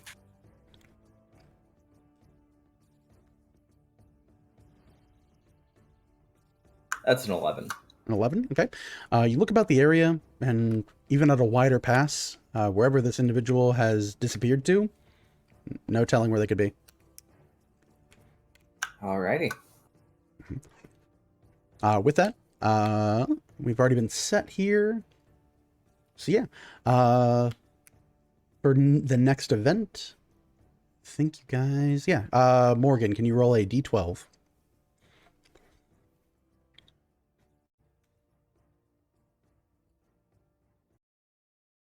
That's a 9. A 9, okay. You all begin your watch and second watch here. The first hour passes. Vel begins to stir, her meditation at an end of the 4 hours. She wakes from her restful slumber. The pair of you look in the area, and Morgan especially being very vigilant of your eyes. You can see that her necklace has a faint ethereal glow to it. You can see that the weaving of the medallion, this kind of dream catcher, begins to twist, and you can see the small makings of these individual pixied wires seem to shake with this ethereal, effeminate light, almost as if catching various foul curses that might be slung in the direction of your dear wizard. She awakens with no issue. You all are joined, and Vel, you join with Orville and Morgan. Anything you guys want to do?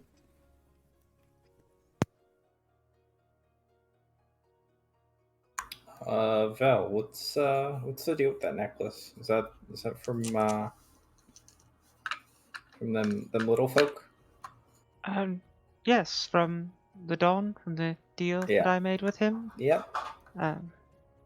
My knowledge of such things allowed me to know the type of enchantment I needed to hopefully protect myself from being controlled by such a force again, and well, it seems to be working so far.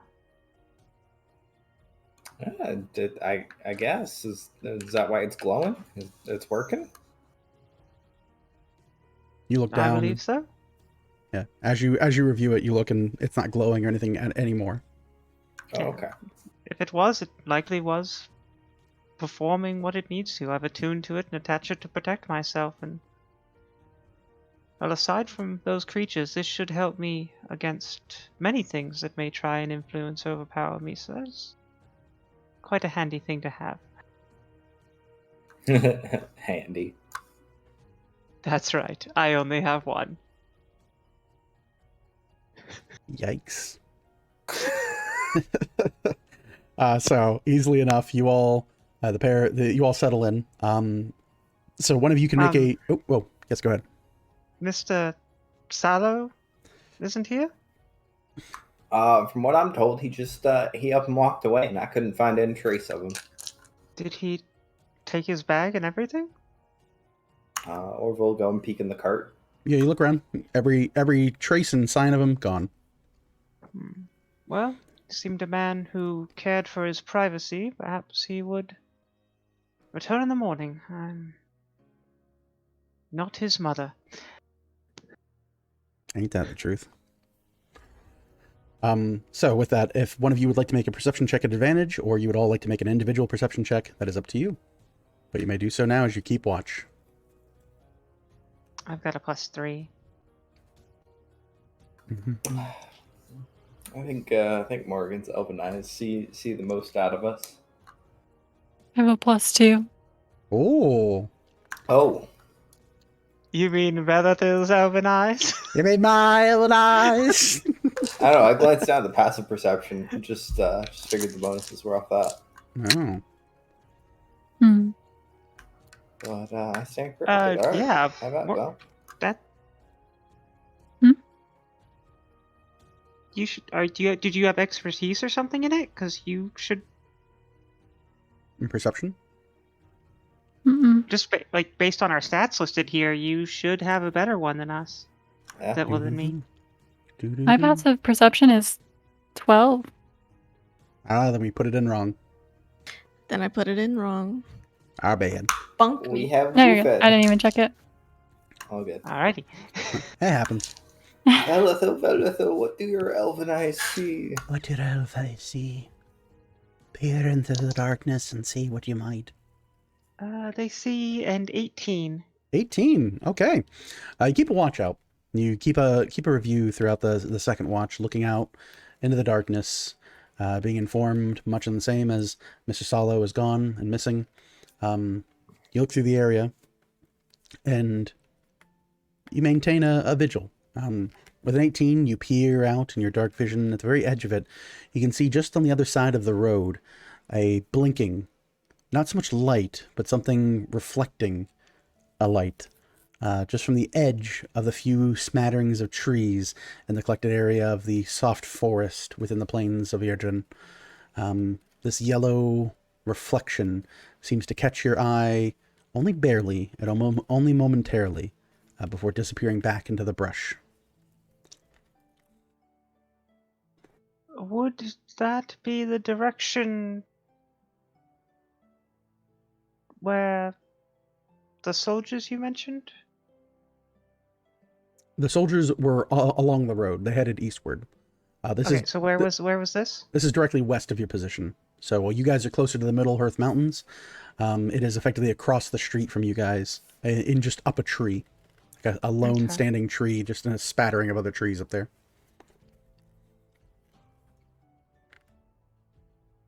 You want me to...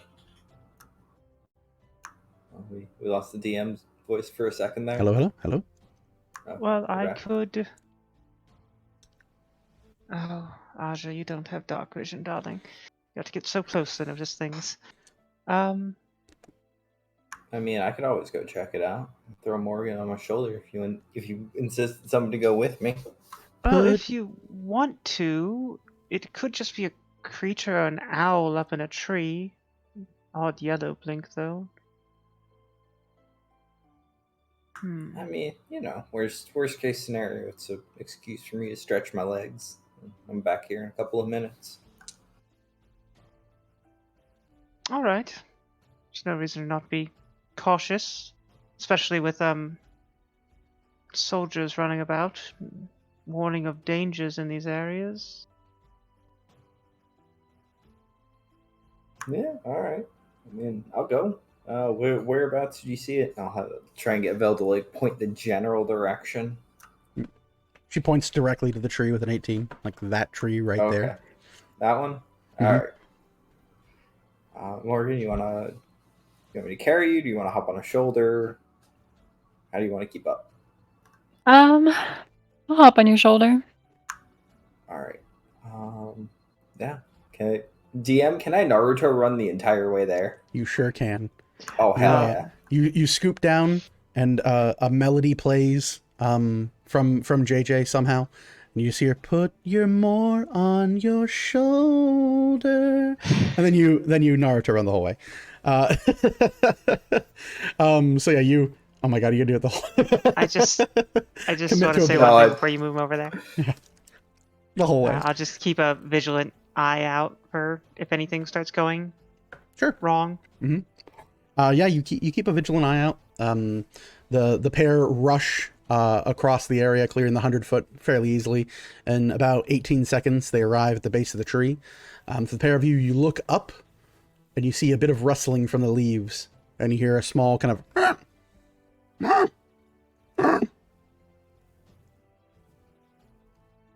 echoing sound. Does it sound like a bird? Yeah, birdish.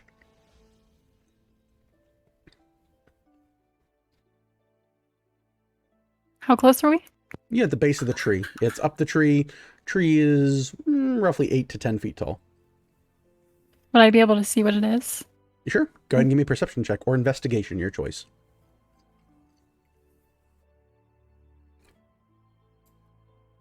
A 6. A 6. You look into there. Nothing. Just a bunch of moving.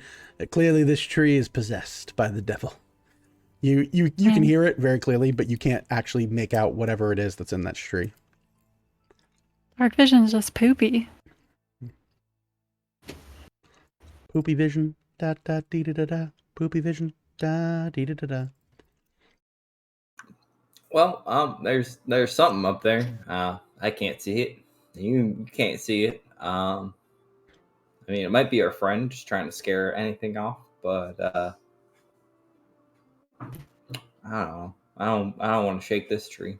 I'm good to go back to camp if you are. Yeah, let's head back. All right. DM, I would like to Naruto run the way back. Okay. You get to Naruto run the way back. And you make very good progress in doing so. All right. So you head back across the campsite. Your watch comes to an end. And you begin to stir Colt, as he is the only remaining member who has needed on watch duty. Give me just 1 second, though. I gotta use the facilities, so bio break real quick. I'll be right back. Give me 1 second, folks. We'll be right back. Anyone, literally anyone, any of the Seekers, tell people about something fun or a fun story. Colt, you're awake. I don't know. Oh yeah, Orville, you got me. Go for it. I was just gonna update Bell that it sounded like a bird, and that it may or may not have indeed been the word. Oh, well, everybody knows about the word. Indeed, everybody does. Well, as long as it didn't seem like a threat, you went up to the base of it, didn't have any problem. So... I mean, it didn't try and eat us, so I don't think it's too menacing. But I don't want to shake that tree, so I'd let it be. As long as it's not another killer bird that's going to horribly brutalize myself and Colt. It didn't sound like it. Okay, good. Oh, JJ ran off too. It's always a good measurement of if something they didn't is make very good use of the break time, I'll tell you that much.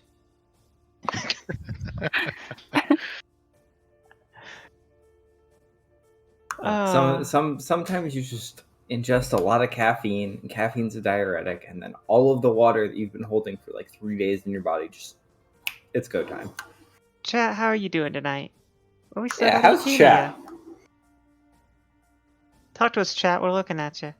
Oh, you guys are watching chat? Proud of you. Oh, we decided to check them out, you know. We got everyone running away. Oh, yeah, sorry.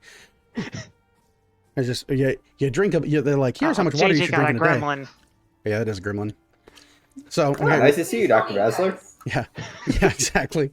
The role of Dr. Vasler will be played by this small dog. Good Post Lord. Pictures of your Stibbles stuff, okay? I want to see it. Ooh. Stibbles Codex. Get it. Yeah. All right, sorry about that. Whiskey got a bunch of the physical stuff. Ooh, fun for fun. Too.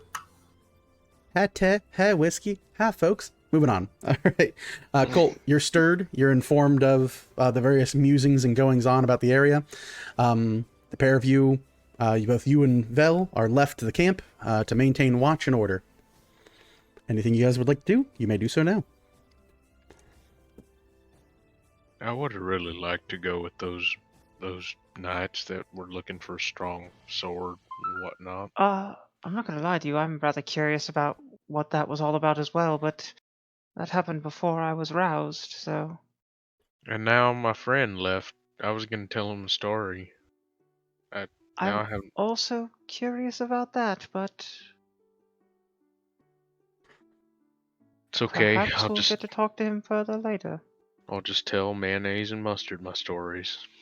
Oh, only what? Look at poor Hot Dog. He's yearning for a story. Hot Dog ain't my horse. Neither is Sesame. I have no interest in those horses. Mayonnaise and Mustard my girls. Ain't that right? I'm gonna teach them tricks. See? No, please. Let's see you teach these horses tricks. I will. I'll teach them to dance and stuff. Oh, God. Why have I seen this in a Western movie where someone shoots at their horse? Right, well, let's keep an eye out. Things have been sort of active tonight, a bit odd. You may have seen it in a movie that rhymes with Bango, Unfeigned. Oh, yeah. I don't know what a movie is, but I did see a play called that once. Ooh, yeah. Bango Unfeigned. A thrilling Western about societal pressures and various race relations within all of Ravon. Gabo and Gabin gave it 1.5 thumbs up. They bit the other half off. So, these are all the throwaway jokes, guys. Here are the gags. All right, so you all, the pair of you managed to keep watch throughout the night. Watch passes fairly uneventfully. Near the end of your watch, you do note the small outline of a rather stout individual begin to trek back towards your camp. From the further southeastern position from where you all were located. You see, again, your one of your charges, or rather your charge, Mr. Gringle Salo, returned back, a look of very well rest upon his face. And you can see that his hair and dress seems more pressed, cleaned, and well taken care of and groomed. And he returns back in perfect condition and bids you good morning. Good morrow, my dear traveling compatriots. Good to see someone up and early. How was the evening for you all? Seemed fine, I guess. Oh, good to hear. Best not to stir and wake your friends, yes? Yeah. Everything all right? Where'd you head off to, if you don't mind me asking? Oh, I had a manner of hiding and defending myself, in a manner of speaking, a way in which that I would prefer to bed down for the evening. I felt it to be a bit rude to put my personal safety and protection in your hands, as we only agreed to terms of traveling arrangements. Simple as simple as. Well, I mean, I don't know if I necessarily speak for the group, but I myself am. I'd like to say that, if you're in our traveling company, we're more than happy to keep you protected. That's part of the deal, I suppose. Well, I do appreciate such sentiments, my dear fellow. I'm more possessed of the mindset that there is less danger and solidarity in certain senses. Your dear fellow captain here, Miss Dowenvey, had informed me that danger has a way of finding your group, so I thought it best that I make myself scarce, so to speak. It's quite understandable to me. If you had a preference for how you wish to handle the evening, I can't fault you for choosing it. Yes. Well, certainly then, I will find my comfortable nature within the back of your wagon, if that is still agreeable, and I believe I'm paid up for the next few miles, but always good to grease the pot, as it were. What do we say, another 5 gold coins, just so we're paid through up to the river's crossing? Certainly. Very well then. And he twists his wrists and 5 gold coins show up into his fingers, and he floats this mage hand towards you, Vel, a stack of 5 very bright and shining gold pieces find their way to you. Goes, very good then. Certainly, if there are any arrangements for early in the morning, I will welcome them as fellow champions of the road oft should. Good.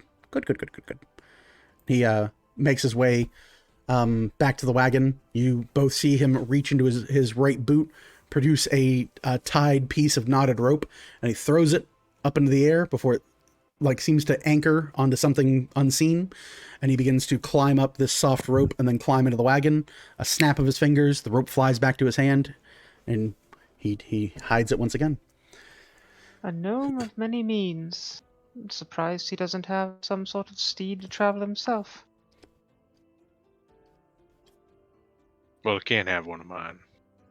I know that wasn't... I don't know. I'm just very protective of my horses. Colt, there are arcane ways to make such an animal. Yeah, but it doesn't compare to good old real thing right there. See? Look at those 2 horses snuggling up on each other. They're so cute. You're going to be so heartbroken when they die in the steam fields. Don't say that. Don't you dare say that. Mayonnaise and mustard ain't gonna die. I mean, They're gonna honestly, run. I think that Morgan was brilliant naming this one hot dog. That's how hot dogs are cooked. damn. Well, I named them appropriately too because mayonnaise and mustard don't cook well. How about that? How about them beans? Have such an elegant way with words. I don't wish any ill will upon them, but I just do think that you should become a little less attached because we both got cut down with one strike. This is things that happen, Colt. You need to be aware that one arid fireball could just destroy all these horses. Well, bullshit like that's going to happen to us every day. You clearly don't know me well enough because I get attached and catch feelings almost immediately. I have noticed that with every female orc you've ever met. Guys, it's a role-playing game. Colt, you are under no obligation to play yourself.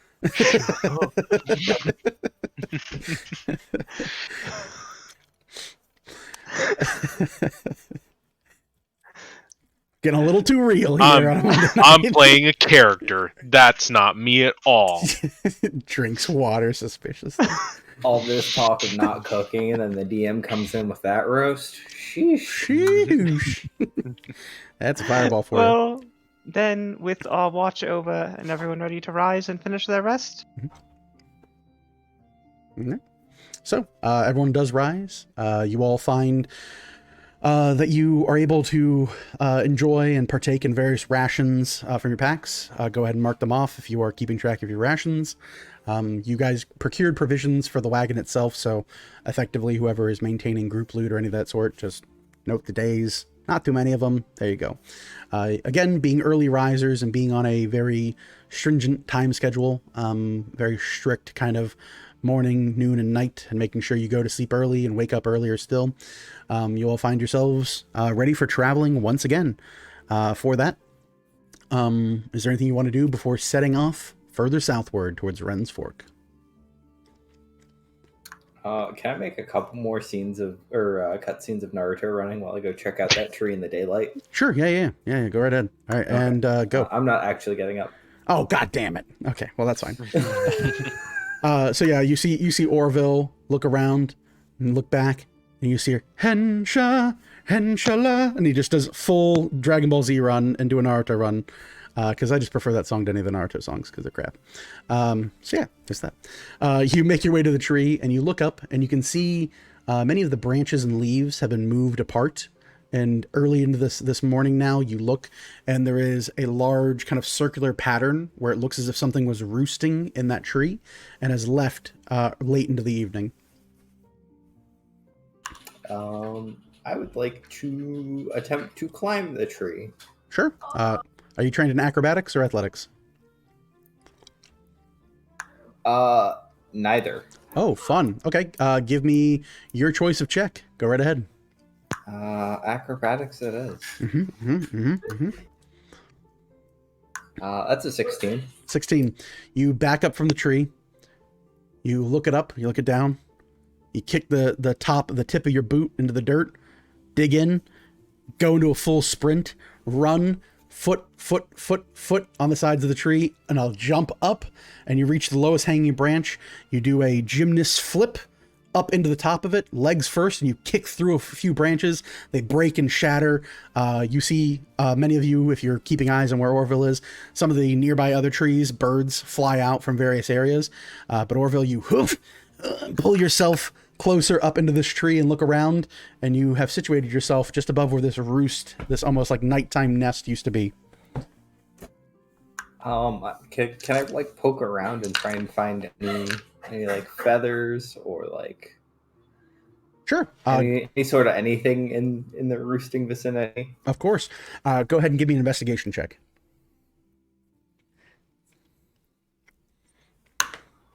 That's an 18.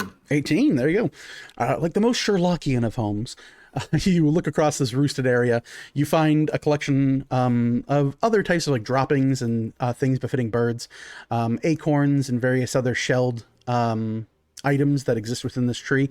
But then you look around the actual roost and you note a number of curious things. There are large, long black feathers that sit in the roost, many of them seeming to have fallen off of whatever the occupant was the previous evening. And you note that there is a number of caked on and dried pieces of what appears to be blood that has solidified and dried all across this roost. Every so often you rub your finger across a leaf and you have like that kind of like reddish powder that would come off from like a scab or a very heavy wound. All right. Orville's gonna grab a few of the feathers and a few of the leaves, I guess. Sure. And take them on back. All right. Go ahead and give me an acrobatics check as you go to drop down from 10 feet up.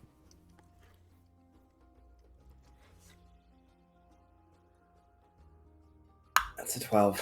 12. You land boots on the ground and then jolster yourself into a full sprint.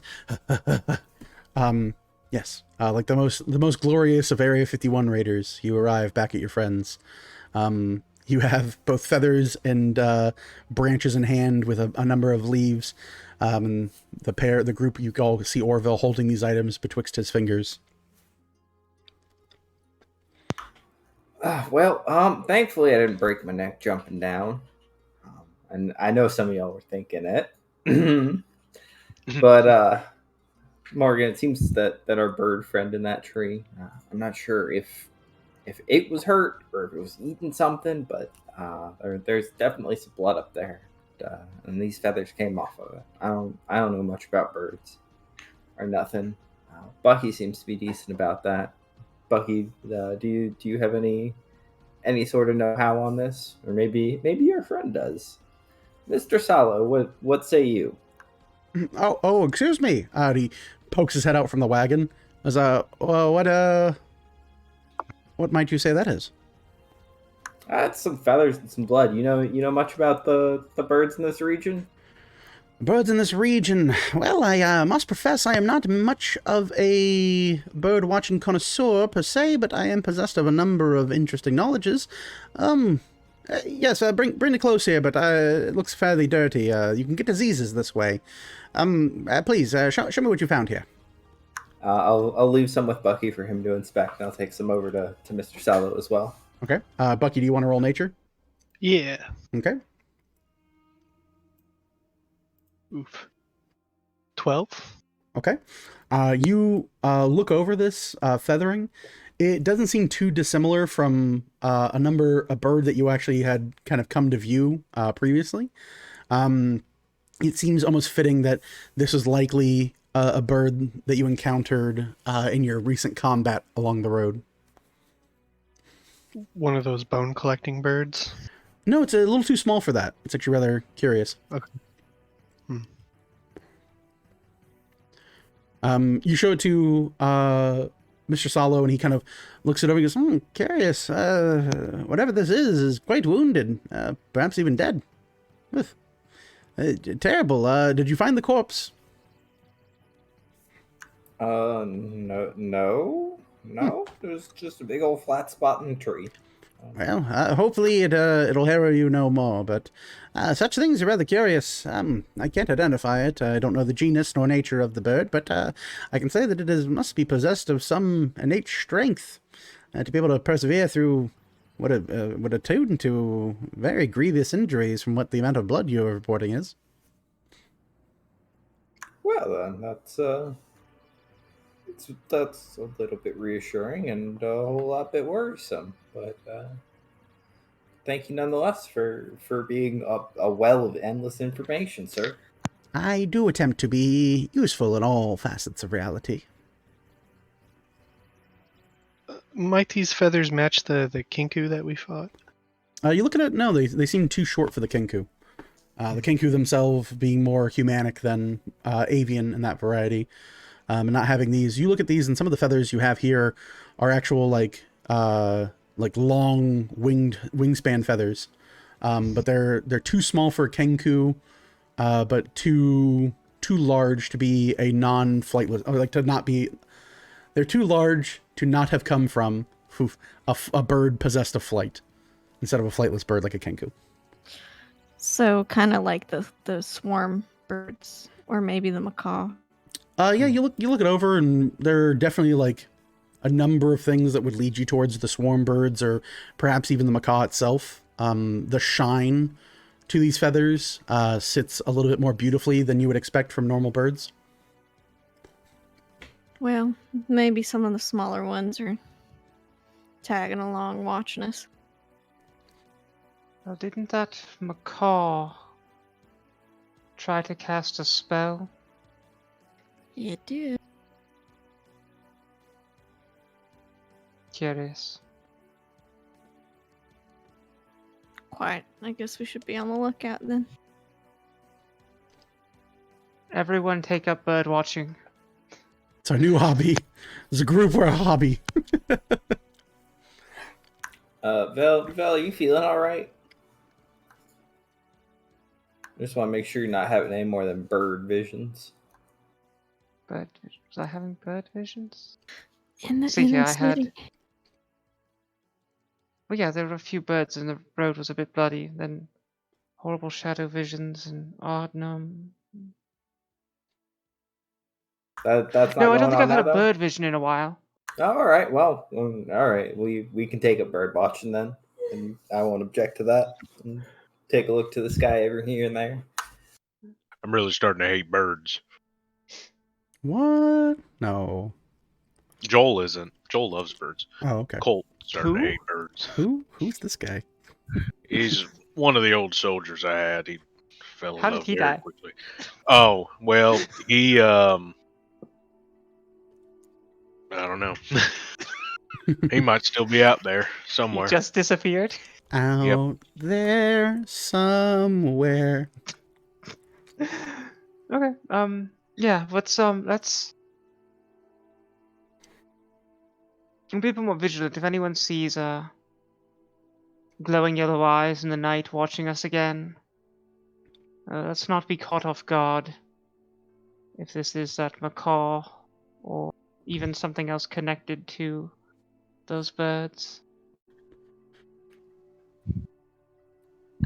Can JJ point out the direction in which the knights or the people on horseback rode out to? Yeah.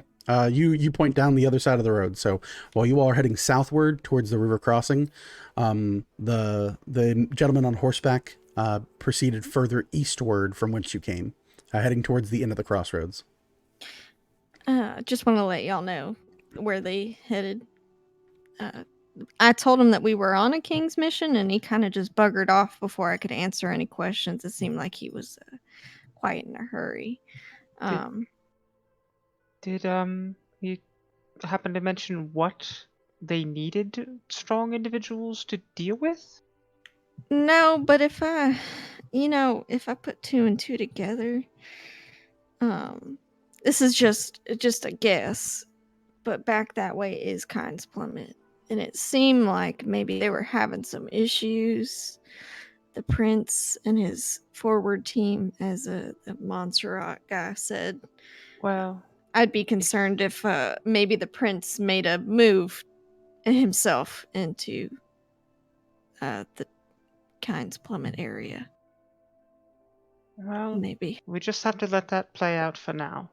We have to handle the other matter that we've been officially asked to do before we can go and be heroes for these humans. Yes, ma'am, that's what I thought. Perhaps we can discover where those soldiers were going once we reach Ren's Fork. No doubt whoever dispatched them would know. Yes, ma'am. If it's something closer and not Ren's Fork. Or not Kind's Plummet. Yes, ma'am. All right. Anything y'all want to do before hitting the road? I'm good. Okay. And JJ, you good too? Good now. All right. Everyone's good? Good. All right. So, with that, you all mount up across your various horses, methods of travel, and modes of transportation, and make way further south still. Colt, I need you to roll me a D100, and let's do JJ, roll a D12.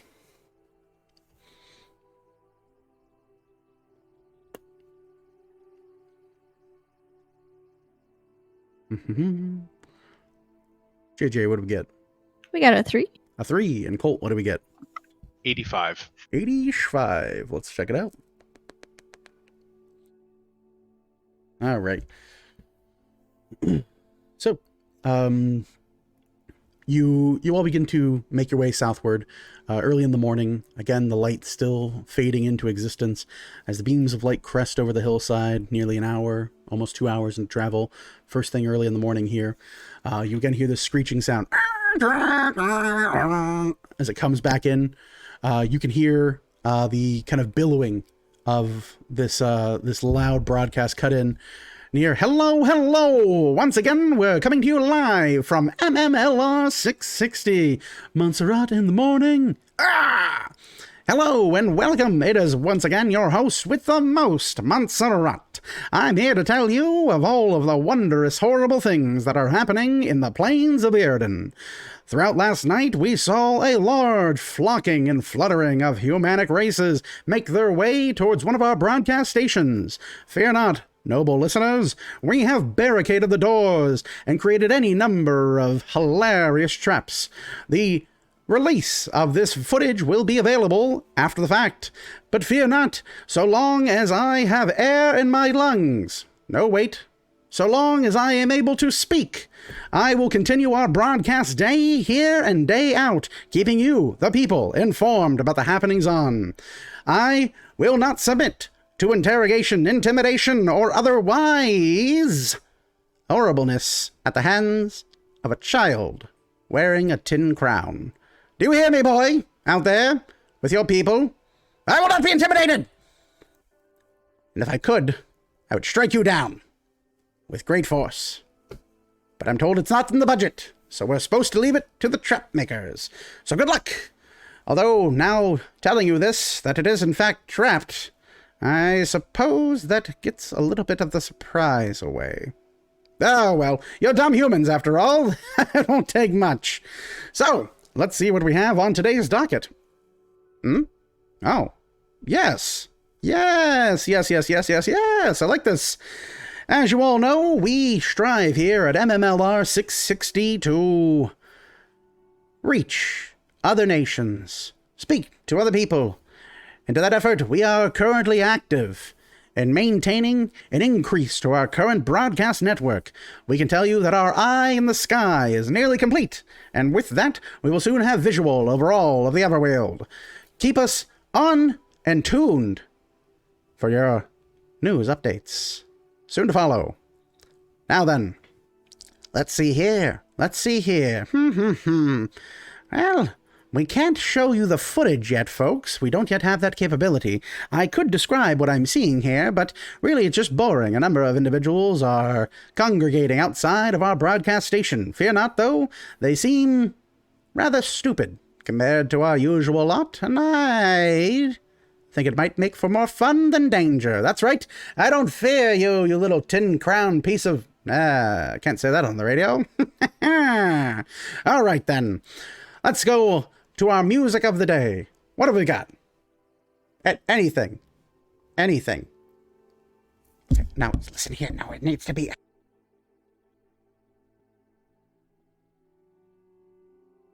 You muted yourself. You muted yourself doing that. Oh, that's great. That was perfect. Here, we have the musical stylings of Grasso.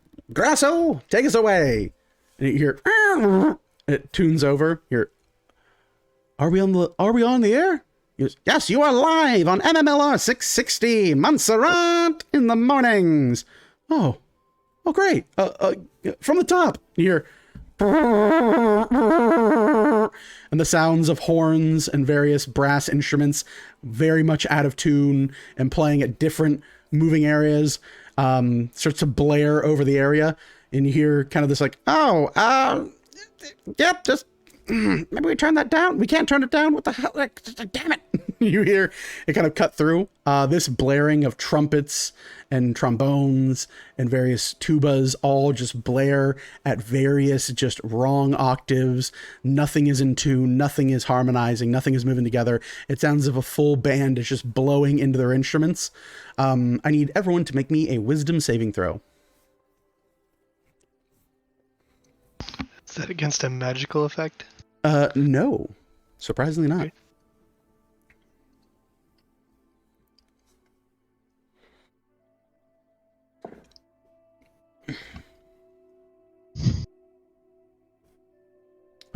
Let's start here. Bucky, what do we get? Got a 13. 13. Okay. Colt, what do we get? 15. Okay. JJ, what do we get? 14. Okay. Morgan, what do we get? 17. Okay. Orville, what do we get? 10. Okay. And Velithil, what do we get? 15. All right. The loud, obnoxious noises continue to drill at many of you. You even see your gnomish friend kind of like slowly pull out 2 pieces of like twilled up cotton and start shoving cotton in his ears and kind of groaning about this. For the rest of you, though, while it is rather annoying for the next few, just about an hour and a half or so of constant blaring music moving through, it nevertheless is able to be shrugged off. You can kind of ignore it. You put your hands up, you cuff it, you manage to keep it out of sight, out of mind, and don't allow it to drive you mad. You do, of course, assume that music such as this, for what it might be called, in certain walks of life within the Great Everwield might be considered torturous at best. Finally, you start hearing over the broadcast as the hour and a half comes to pass, this loud concert blaring over the radio. You start hearing, we're out of breath. Can we take a break? It's like, yeah. We're good. That's it. Here. Oh, what? It's over? Okay then. Thank you. Thank me. You hear like a switch off, like a. He goes, that was the Grosso Orchestra. Hopefully we never dial that one again. And you're, I'm so terribly sorry, sir. Yeah, of course, whenever. I don't want to hear your excuses. All right then. Well, noble listener, honored and valued folk, remember, have faith in MMLR 660. Have faith in Montserrat in the morning. And thank you for tuning in. We'll be back tomorrow. Same broadcast, same time, same sad little human man crying about his father. Thank you. You hear a click off and hear, boo-poo. Thank you for listening to Montserrat in the Morning, MMLR 660. A portion of today's broadcast was brought to you by Lightning Bolt. Lightning Bolts. They get places real quick. Lightning Bolt. Fry your friends, trick your enemies, confuse your foes. Thank you for listening. Near Montserrat in the Morning. And it slowly fades out. You see your gnomish friend slowly begin to pull cotton out of his ears. JJ's gonna just look at Vel. Seems to be they're gonna be making moves soon. Yes. Definitely marshalling his forces, sending some in. I'm not going to lie, I didn't enjoy today's performance. Neither did I.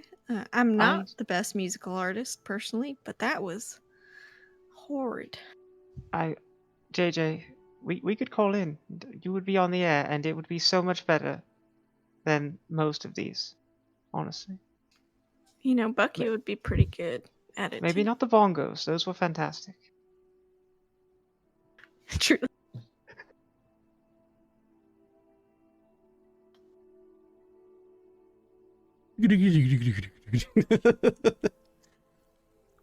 All right. So you all continue your journey for quite some time. Hours pass, but for the next band of time, there is very little complication. You know, the roads are fairly empty. No passersby coming from the southern area, and very easily enough with what you've rolled for your travel, you all managed to arrive within view of the river's crossing without too much delay. You look out and you can see, as it crests from afternoon into just about early evening, you can see it in the distance, maybe a third or a quarter of a mile away at this point. Anything you guys want to do before arriving at River's Crossing?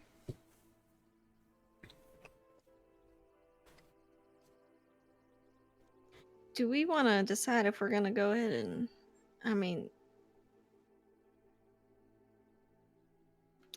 are we going to want to push through the night, or are we going to want to bed down again? Well, we should be able to make it. As long as crossing the river goes fine, we can make it to Wren's Fork around evening, likely bed there. It's where we need to gather information anyways. That's what I was thinking too. How how wide is this river? Are we fairly close, or close enough to see how wide it is? I mean, you look at it; it's a gatehouse. It has two drawbridges that intersect. You know that it, again, back in ye old war times when the East was won, the story is that they established both the river crossing and Wren's Fork itself to serve as the boundary between the South. The city itself is effectively previously was a outpost that was then forged into an actual town or a small village. The reason being is that the King of Silverhearth, and the original King of Silverhearth, needed a forward base of operations that he could control to prevent the stem and flow, the easiest flow that is, from any southern invaders that might come to reclaim Ravon for the Giants or what have you. General history. So moving forward to Rivers Crossing. Yep. All right. So you all travel for a little over an hour, completing that quarter mile, not pushing yourselves too fast and too hard, but trying to make good time as best you're able. Before long, you come into view of a single guard in well-dressed armor, bearing a sigil and seal of Silverhearth emblazoned across the breastplate of their armor. They look you up and down, and with a single spear kind of reach out into the side of the road, and you get the feeling that the road is wide enough that there should be 2, 3, or 4 guards that should patrol this, but it's just a single individual. And as they move their spear to kind of direct you to stop, you hear them call out to you and go, "You there, state your business as you approach the Rivers Crossing." We're Weaver's Chosen, on mission from the on mission and order from the King of Silverhearth. King of Silverhearth, Weaver's Chosen. What is your group name? Whose Weavers are you? We're the Seekers of Galanti. Seekers of Galanti. Very good. Just a moment. And he reaches back behind him and produces a small hand crossbow and angles it straight up into the air and fires. And you see as the bolt shoots straight up into the sky, it erupts in a small bit of light, and then this bright green smoke begins to trail up overhead and then fall plummeting back to the earth. In just about 10, 20 seconds or so, you see in the distance, past the gatehouse, a large arrow and plumage of green smoke firing up and tipping over. The guard looks at it, nods, and begins to reload their hand crossbow and set it back behind their back. And they look you over and they go, "All right, you're cleared to cross. You seem friendly enough, and on the word of the king, do no harm, cause no trouble. Welcome to the Southern Lands." Thank you, appreciate it. And he pulls his, like, literally, it's just more like for like posturing, but he pulls his spear tight to him, and kind of like ushers you to go ahead. All right, I'll get the horses going. Okay. The horses move forward. JJ and Vel, you both make way towards the gatehouse themselves. You look and you can see that these large stone columns exist simply to raise and lower these heavy wooden drawbridges that intersect and connect to form a large platform that carries across the riverbank itself. Much to your curiosity, Colt, you do see that the river itself is quite wide, nearly about a quarter mile itself, or a little bit less, in certain parts. However, you know, in this area, the crossing itself, it is only inside of maybe 1,000 feet. Like, it's long, but it's not enough to really be like super considerate of. But you do look further to the kind of rushing bit of the river itself, more to your western area. And from what you can see there, you can see that there is a much wider mouth of the river that leads, and you know it runs almost completely north to south within Ravon itself. As you all begin to make your way to the crossing, you note a rather well-dressed individual in bright purples and golds walks forward and steps out to the kind of entrance of the crossing itself, flanked on either side by a guard with spears and bearing the sigil of the crown of Silverhearth. The individual raises a hand and says, "Just a moment of your time, please. Please call a halt. make them halt. You hear the guards kind of like slam their spears down, and they kind of go, halt. I'll stop the cart. You stop the cart again. You're again maybe 20 foot away from the entrance to the crossing. This individual kind of holds their hand to their chest and looks across and goes, "Am I to be made aware that you have business further south?" Yes. Certainly the preliminary guard seems that you pose no threat to us, so that is good. Please, for me and for record of your crossing, please state your formal name, occupation, and the number of individuals you are traveling with. My name is Colt Honeycutt. I am a Weaver's Chosen. And I am traveling with 6 companions. Well, it depends on if you count pets. We assure you we do not count any pets unless they are of an exotic variety and pose a danger to the natural ecosystem. No. So, well, Chunky's farts do pose a danger to the environment. Anyway, yeah. So yeah, there's 6 of us traveling. 6 of you traveling. And I forgot what the last question was. I apologize. There was a lot of questions at once.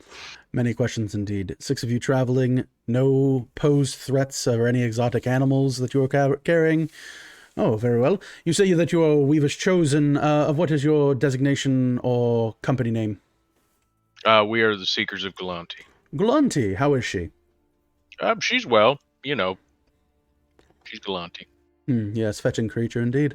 Well then, very good. I was told to expect your arrival and allow you passage to Wren's Fork.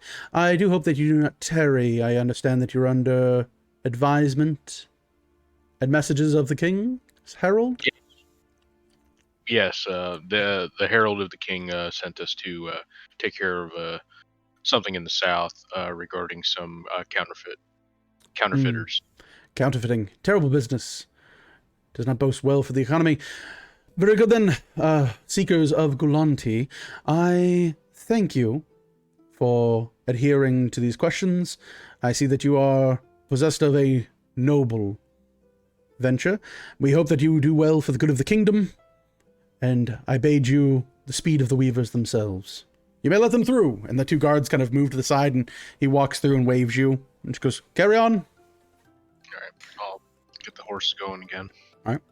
JJ is gonna hang back for a second and stop at the man and ask, since you know of our lady, would you like us to pass along a hello once we get back for you, sir? Ooh, a hello to your lady, Galanti. I feel I am not in the opportune situation that I might bade her my fancies. Suffice it to say, I am good to see that she is keeping curious company and employment. She always had a bit of a free spirit, that one. She's a lovely lady, sir. Indeed. A beauty that you will not see again in the shine of a diamond. Yes, sir. I beg your pardon? Could I get your name so I could, maybe pass your name along and whatnot, sir?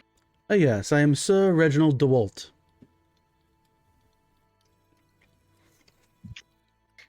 Well, sir, it was a pleasure to meet you, and hopefully we'll see you up there soon. Of course, and should your lady ask of me, tell her that I am now of royal purpose, should she wish to scorn my advances once more.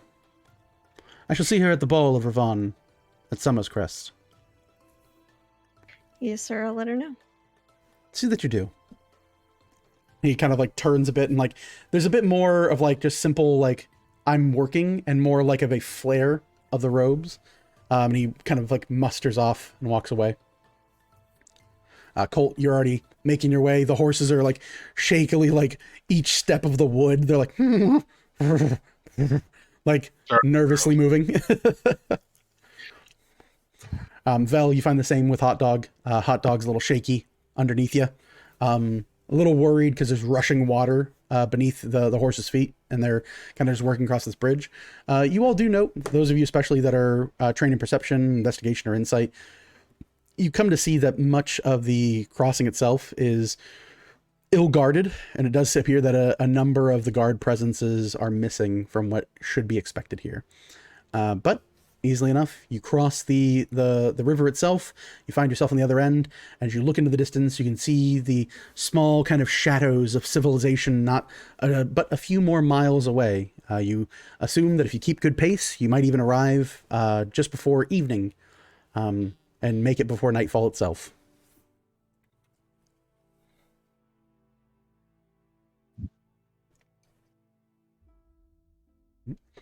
All right. Shall we pick up our pace a little bit? Make sure we arrive good time to get a stay at an inn? I think that's a good idea. All right. So I did apologize, misspoke there. By pushing your horses, you'll get there, is the thing. Picking up your pace would be the right idea to do. If you go at the pace you're currently going at, you'll probably arrive there the following morning by where you're at now. But if you ride hard through the night, you would be able to arrive in Wren's Fork before the evening. That would be correct. I'm looking at my wait a second, how many miles is that? Hold on. I misspoke. That's me. Be a good enough DM to admit when you've made a mistake regarding timetables, because they're sometimes very important. Yeah, exactly. Let me get my Atticus. Yeah, I think that's fine. As long as there's no sign of them getting exhausted or anything. If we start to have any problems with any of them, we'll stop, but we'll see if they can get us there a bit sooner. Okay. You tell everyone in the back of the wagon, hold on to your butts, and you make way. A heavy crack of the reins, the horses rear, and you, for the first time in your journey, make great speed and stride to increase your pace and ride just as hard as many of the would-be guards that have left the river's crossing. You all make way and make for Wren's Fork. Hours pass from afternoon into early evening, and you come into view of the large settlement known as Wren's Fork, a massive collection of various buildings, both possessed of heavy leather-worked roofs and well-laid stone. You look forward, and in the distance you can see a blaze of a number of lights dancing with bright colors and effigies of various almost seeming dancing lights that emanate from the northern entrance to the city. As you all finish your several hours run, your horses, as you begin to rein them in and come into view of this village, are already panting. Many of them gasping and biting at their tackle, having been run hard for many hours at this point.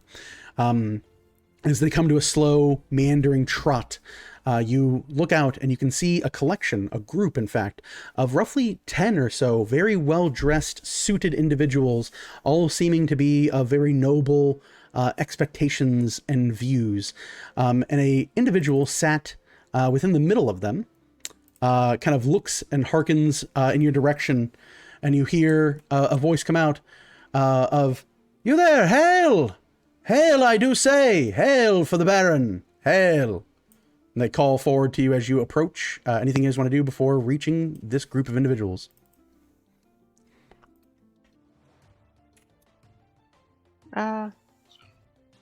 Just a quick prestidigitation to clean myself up. Okay. You do your best to clean thyself and make yourself removed of dirt and grime and dust of the road collected upon your hair, frame, and face. Anyone else wanting to do anything there? I'll give myself a quick brush off. You give yourself a quick brush off. Many of you make yourselves ready and presentable. Your gnomish friend puts away his book, tucks it in his pack, and goes, "Oh, we're already here. We're making such good time. I do appreciate that." With that, as you all clean yourselves and make yourselves ready for approach, you walk forward and you see another individual part from the crowd ahead and walk with arms outstretched with a bright smile upon his face. And you hear, "Oh, there, my friends! Please, the waivers chosen, the seekers of Lady Glonti. Please, 1,000 blessings." And there's a deep, resplendent bow as this tanned individual walks forward. And he goes, "I welcome you with open arms to Wren's Fork. I am Baron Maximiliano de Cruz. noblemen of this country, and I welcome you as honored guests. The Inquisitor had informed me of your arrival, and you're very early. I thank you for being poignant in this matter. Surely the road has beaten you like senseless dogs. Might you come forward and partake of Ren's hospitality?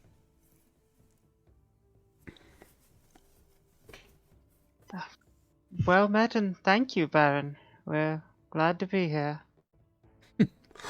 I assure you, my dear, lovely creature, the pleasure is all mine. Perhaps we can remove ourselves from this dirty road and find comfort within my state house just up on the mountainside. I can assure you that my associates will be more than happy to see fit that your various sundries and horses are well taken care of.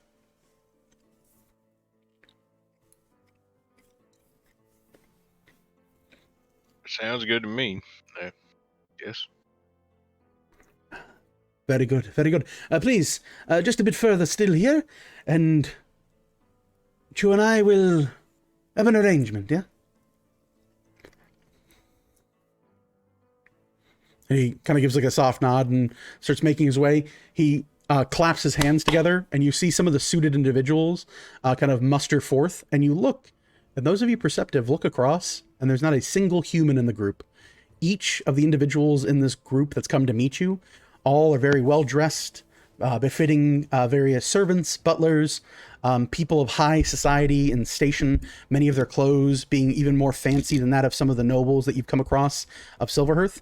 And each of them holds very large horns across their head, tainted black, reds, purples, blues, many of them bearing tiefling heritage. And they all kind of smile with these large pointed teeth and fang, and you hear a number of them mutter, "Welcome to Ren's Fork, dear friends." With that, they escort you to the manor home of Baron Maximiliano de Cruz.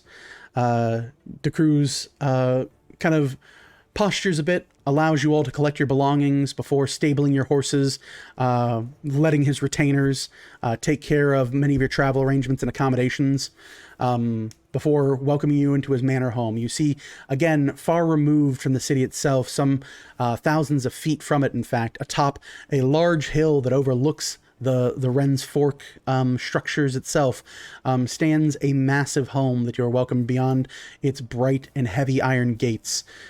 Each thing seems to have no essence of subtlety. There are large marble-lined statues, various effigies, and honorings of the king and the royal family. A number of the maids and butlers are very well dressed beyond compare. And Maximiliano, the entire time, bades you a large smile and goes, "Please, my friends, my countrymen and such, I do, of course, help that while we are in the southern lands, you can find comforts unknown to you throughout Ravon, and that there is a sense upon our lands that truly we are of the upper crust, yeah?" It is quite a beautiful sight. It is to be, how to say, at the very edges of the wilds, yet tranquil. Yes. Please, might you join me for a supper? Surely you are hungry, beaten, in need of a bath, no doubt? Yes, I think all of that would be delightful. Very good. I will make a arrangement, huh? We will see to it that each of you is provided an outfit befitting individuals of your grace, station, and truly we will meet over dinner. But please, enjoy all that I can offer you within my manor home. My attendants will be more than happy to see that your clothes are washed, the new clothes are provided, and that any amenity that you might have is provided to you. Whether that be a bit of drink, a spot of food, or even a bit of company this fine evening. While you are here, you are friends of Baron de Cruz, and I welcome you as honored guests.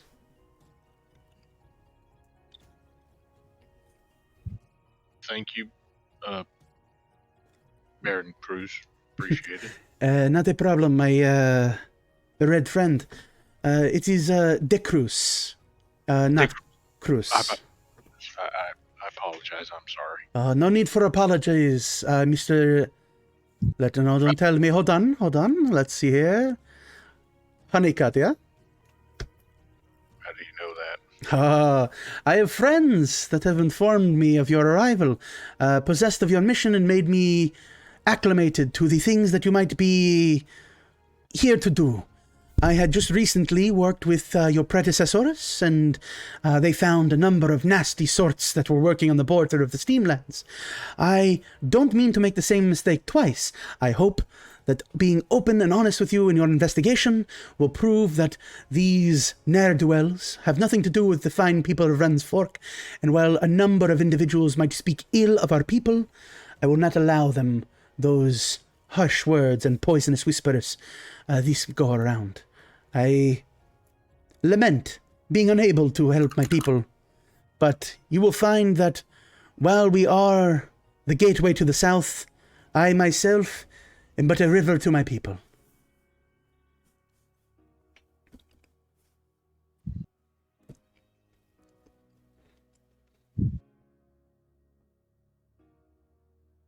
Well, wait. Do you know? Never mind. I was gonna ask a question. But, well, I suppose, we'd like to start our investigation somewhat soon, but then again, we'd have to go into Steamlands for that. I'm burned out right now from work. Yeah. Well, thank you for your hospitality at the very least. Of course, it is, how to say, unfitting, the rumors and speech that they speak so harshly of me and my people, in the north, in the King's lands themselves. They speak ill of those who are not born of the pale skin and the humanic traits, while I myself count myself among the most fortunate of humans. Again, I was raised from a Berenice, yeah? A non-noble thrust into nobility via my father's and his father's service to the kings. A baronet I was born, and a baronet I was until I found proving to make my own barony here. But we will discuss such things over dinner, food, drinks, lovely company, yes? Please, take the evening. Explore the grounds as you will. Rooms will be made available for you, and certainly we shall speak on this later, once you've had time to rest. Should we make it instead for the morning? Or would you rather answer questions or have me answer your questions now?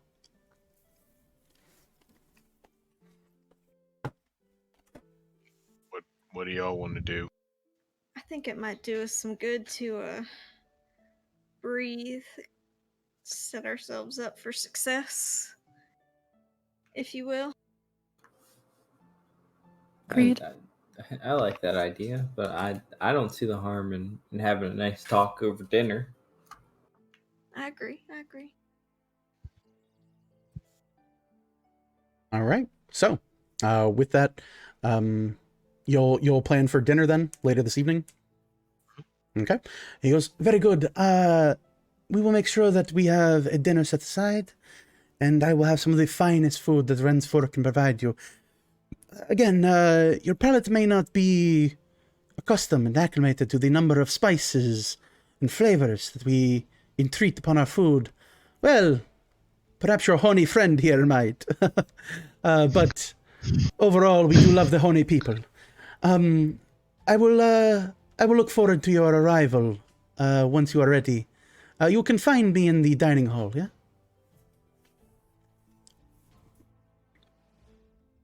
Thank you for your hospitality. Of course, and thank you for arriving. I hope to put this terrible mess behind us, yeah?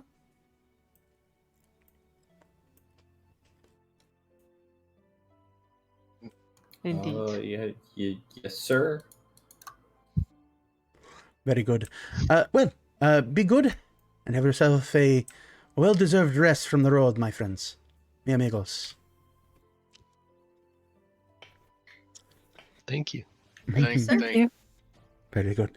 So with that, you all arrive within the Baron's manor home, this large estate that exists at the top of the hill. This individual, again, sparing no expense. Many of you are all greeted to your own individual rooms, large king-size beds with silk sheets and many blankets and furs adorn the various areas. Even in these small guest rooms, this is some of the finest establishment in living. You note that each room has its own access to a private bathroom, and with that we do say bathroom, large tubs and the like. Yes, Velithil? Is Mr. Sallow still with us? Are we gonna... Having not been told differently, he is treated as if he's a Weaver's Chosen and given his own room. He's like, well, benefits of your traveling companions. And as you all are provided rooms down this singular hallway of guest bedrooms, he looks to you all and he goes, I don't suppose that I'll be needed at dinner now, will I? No. Seems you got swept along with our grand entry. You are welcome to make your way to Ren's Fork at this point. We'll have business to attend to, but I think since arriving with us, you could be treated quite well here. I tend to take full advantage of the situation. I find, in my experience, that any opportunity to be greased by a noble is an endeavor well worth venturing. Well, then, make sure they understand you're a traveling companion and a associate member of the ours, team. and you should, of course, be treated to all of the dignity and respect that entails. I'm starting to learn that perhaps if they do not ask, I will not have to answer or lie. It's always a good policy. Well then, be well. May the softness of the beds rise to meet you. You look like you could use it. Many of you look a little hardened from the road. Be good. He opens the door and he's like, oh my goodness, it's huge! He closes the door behind him. And each of you do find that, yeah, the bathrooms and all the like are well adorned, large porcelain tubs, many of which already have steaming bits of water. You do note, Morgan, the room that you are shown to is made for a bit smaller folk. It's a bit sized down for more closely to halfling individuals. And while there is still a full-size porcelain bath, there is a rope ladder that exudes up in a number of kind of small wooden steps, as if they were meant for like a halfling or other small folk that might be stationed within guests of the Lord's Manor. It seems as if there's nothing out of odds and sorts that the estate can't hold or house for any number of visitors that might grow accustomed to the manor home. Perfect. We all got bathtubs and Morgan got a swimming pool. Yeah, I mean, yeah, it's an Olympic-sized swimming pool for Morgan, you're right. All right. So with that, yeah, I think that's a good place to call it for the night. We're a little bit past time, but we'll pick up next time from having a late evening nip with Baron Maximiliano de Cruz. We will speak of it there. With that, you all are in a very safe place, provided that, for whatever reason, you don't start fistfights with the guards, Orville. There are armed guards that are overlooking it, and you are guests of the Baron. Someone take away Morgan's incense. we pull all of the bows away from Morgan and all of her incense sticks and say, no. With that, so we do acquire experience at this point. This is for the large double dogs. This is for, let me see here. This is for all of the birds. This is for all the trouble on the road. This is for, God, it's a lot. It's in the thousands of experience that I am owing the party at this point because I like to torture players. So at this point, That you all should be your level up. you gain your experience. Each of you gain 2,916 experience after a 6-way split. Level up. Level up. That will bring you to level 5. Yeah, it's a shite ton. What was that number?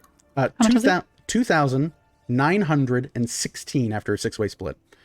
It was 17,500 total 6-way split.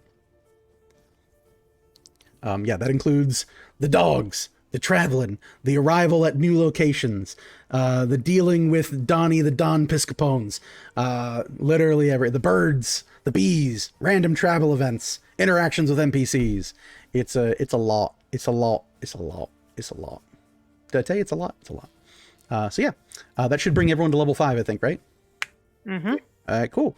So yeah, that'll be what it is. The party has to level up to level 5. For many of them, it'll be easy. For some of them, it'll be difficult. For our wizard, she is possessed of choice and consequence, most foul and dire. Our bard as well. Our bard gets 3rd level spells. Our warlock gets 3rd level spells too, right? But albeit smaller lists, smaller opportunities, but no less deadly. No less deadly at all. I just get one more time. Very soon we will finally meet Burn. Mm-hmm. 2 Colt, Eldritch Blasts. Yeah, Colt has the old like, yeah, now I'm gonna do stuff and get people. Yeah. Easily enough. Yeah, though. at level 5 with a fighter, it's a lot. Let's see here. So we'll handle that off screen. We'll do everyone's hit point rolls off screen. That way we can do that. If they want, they can post the results in the chat and go from there. Let's go ahead and, as they say, always be rating. Our French friends are streaming, but they tend to end right around now. So let's go for Dork Tales. They seem fun. They're the ones that have the cool dwarf with the beard. Oh wait, no, I think they're leaving. Hold on. Raiders. Oh no, it's Raiders. Okay, cool. They're getting raided a bunch. So yeah, we'll raid them too. We'll raid them better. So if you watched us and you had fun tonight, we do a thing here where we raid people. We always be raiding is our whole shtick. The thing as well is we try to have a goblin army. So we have an emote. If you're a subscriber of the channel, we have the Velinar goblin doing the old heyo. There you go. Yeah, so we'll just keep raiding people and doing all that stuff. Get your goblin armor ready. Thank you for checking us out. As we said, down below, that's all we're doing. That's what we're doing on this channel. Check out JJ at It's Asley on her channel. Check out our Discord if you haven't already. Replays and VODs will be up later this week.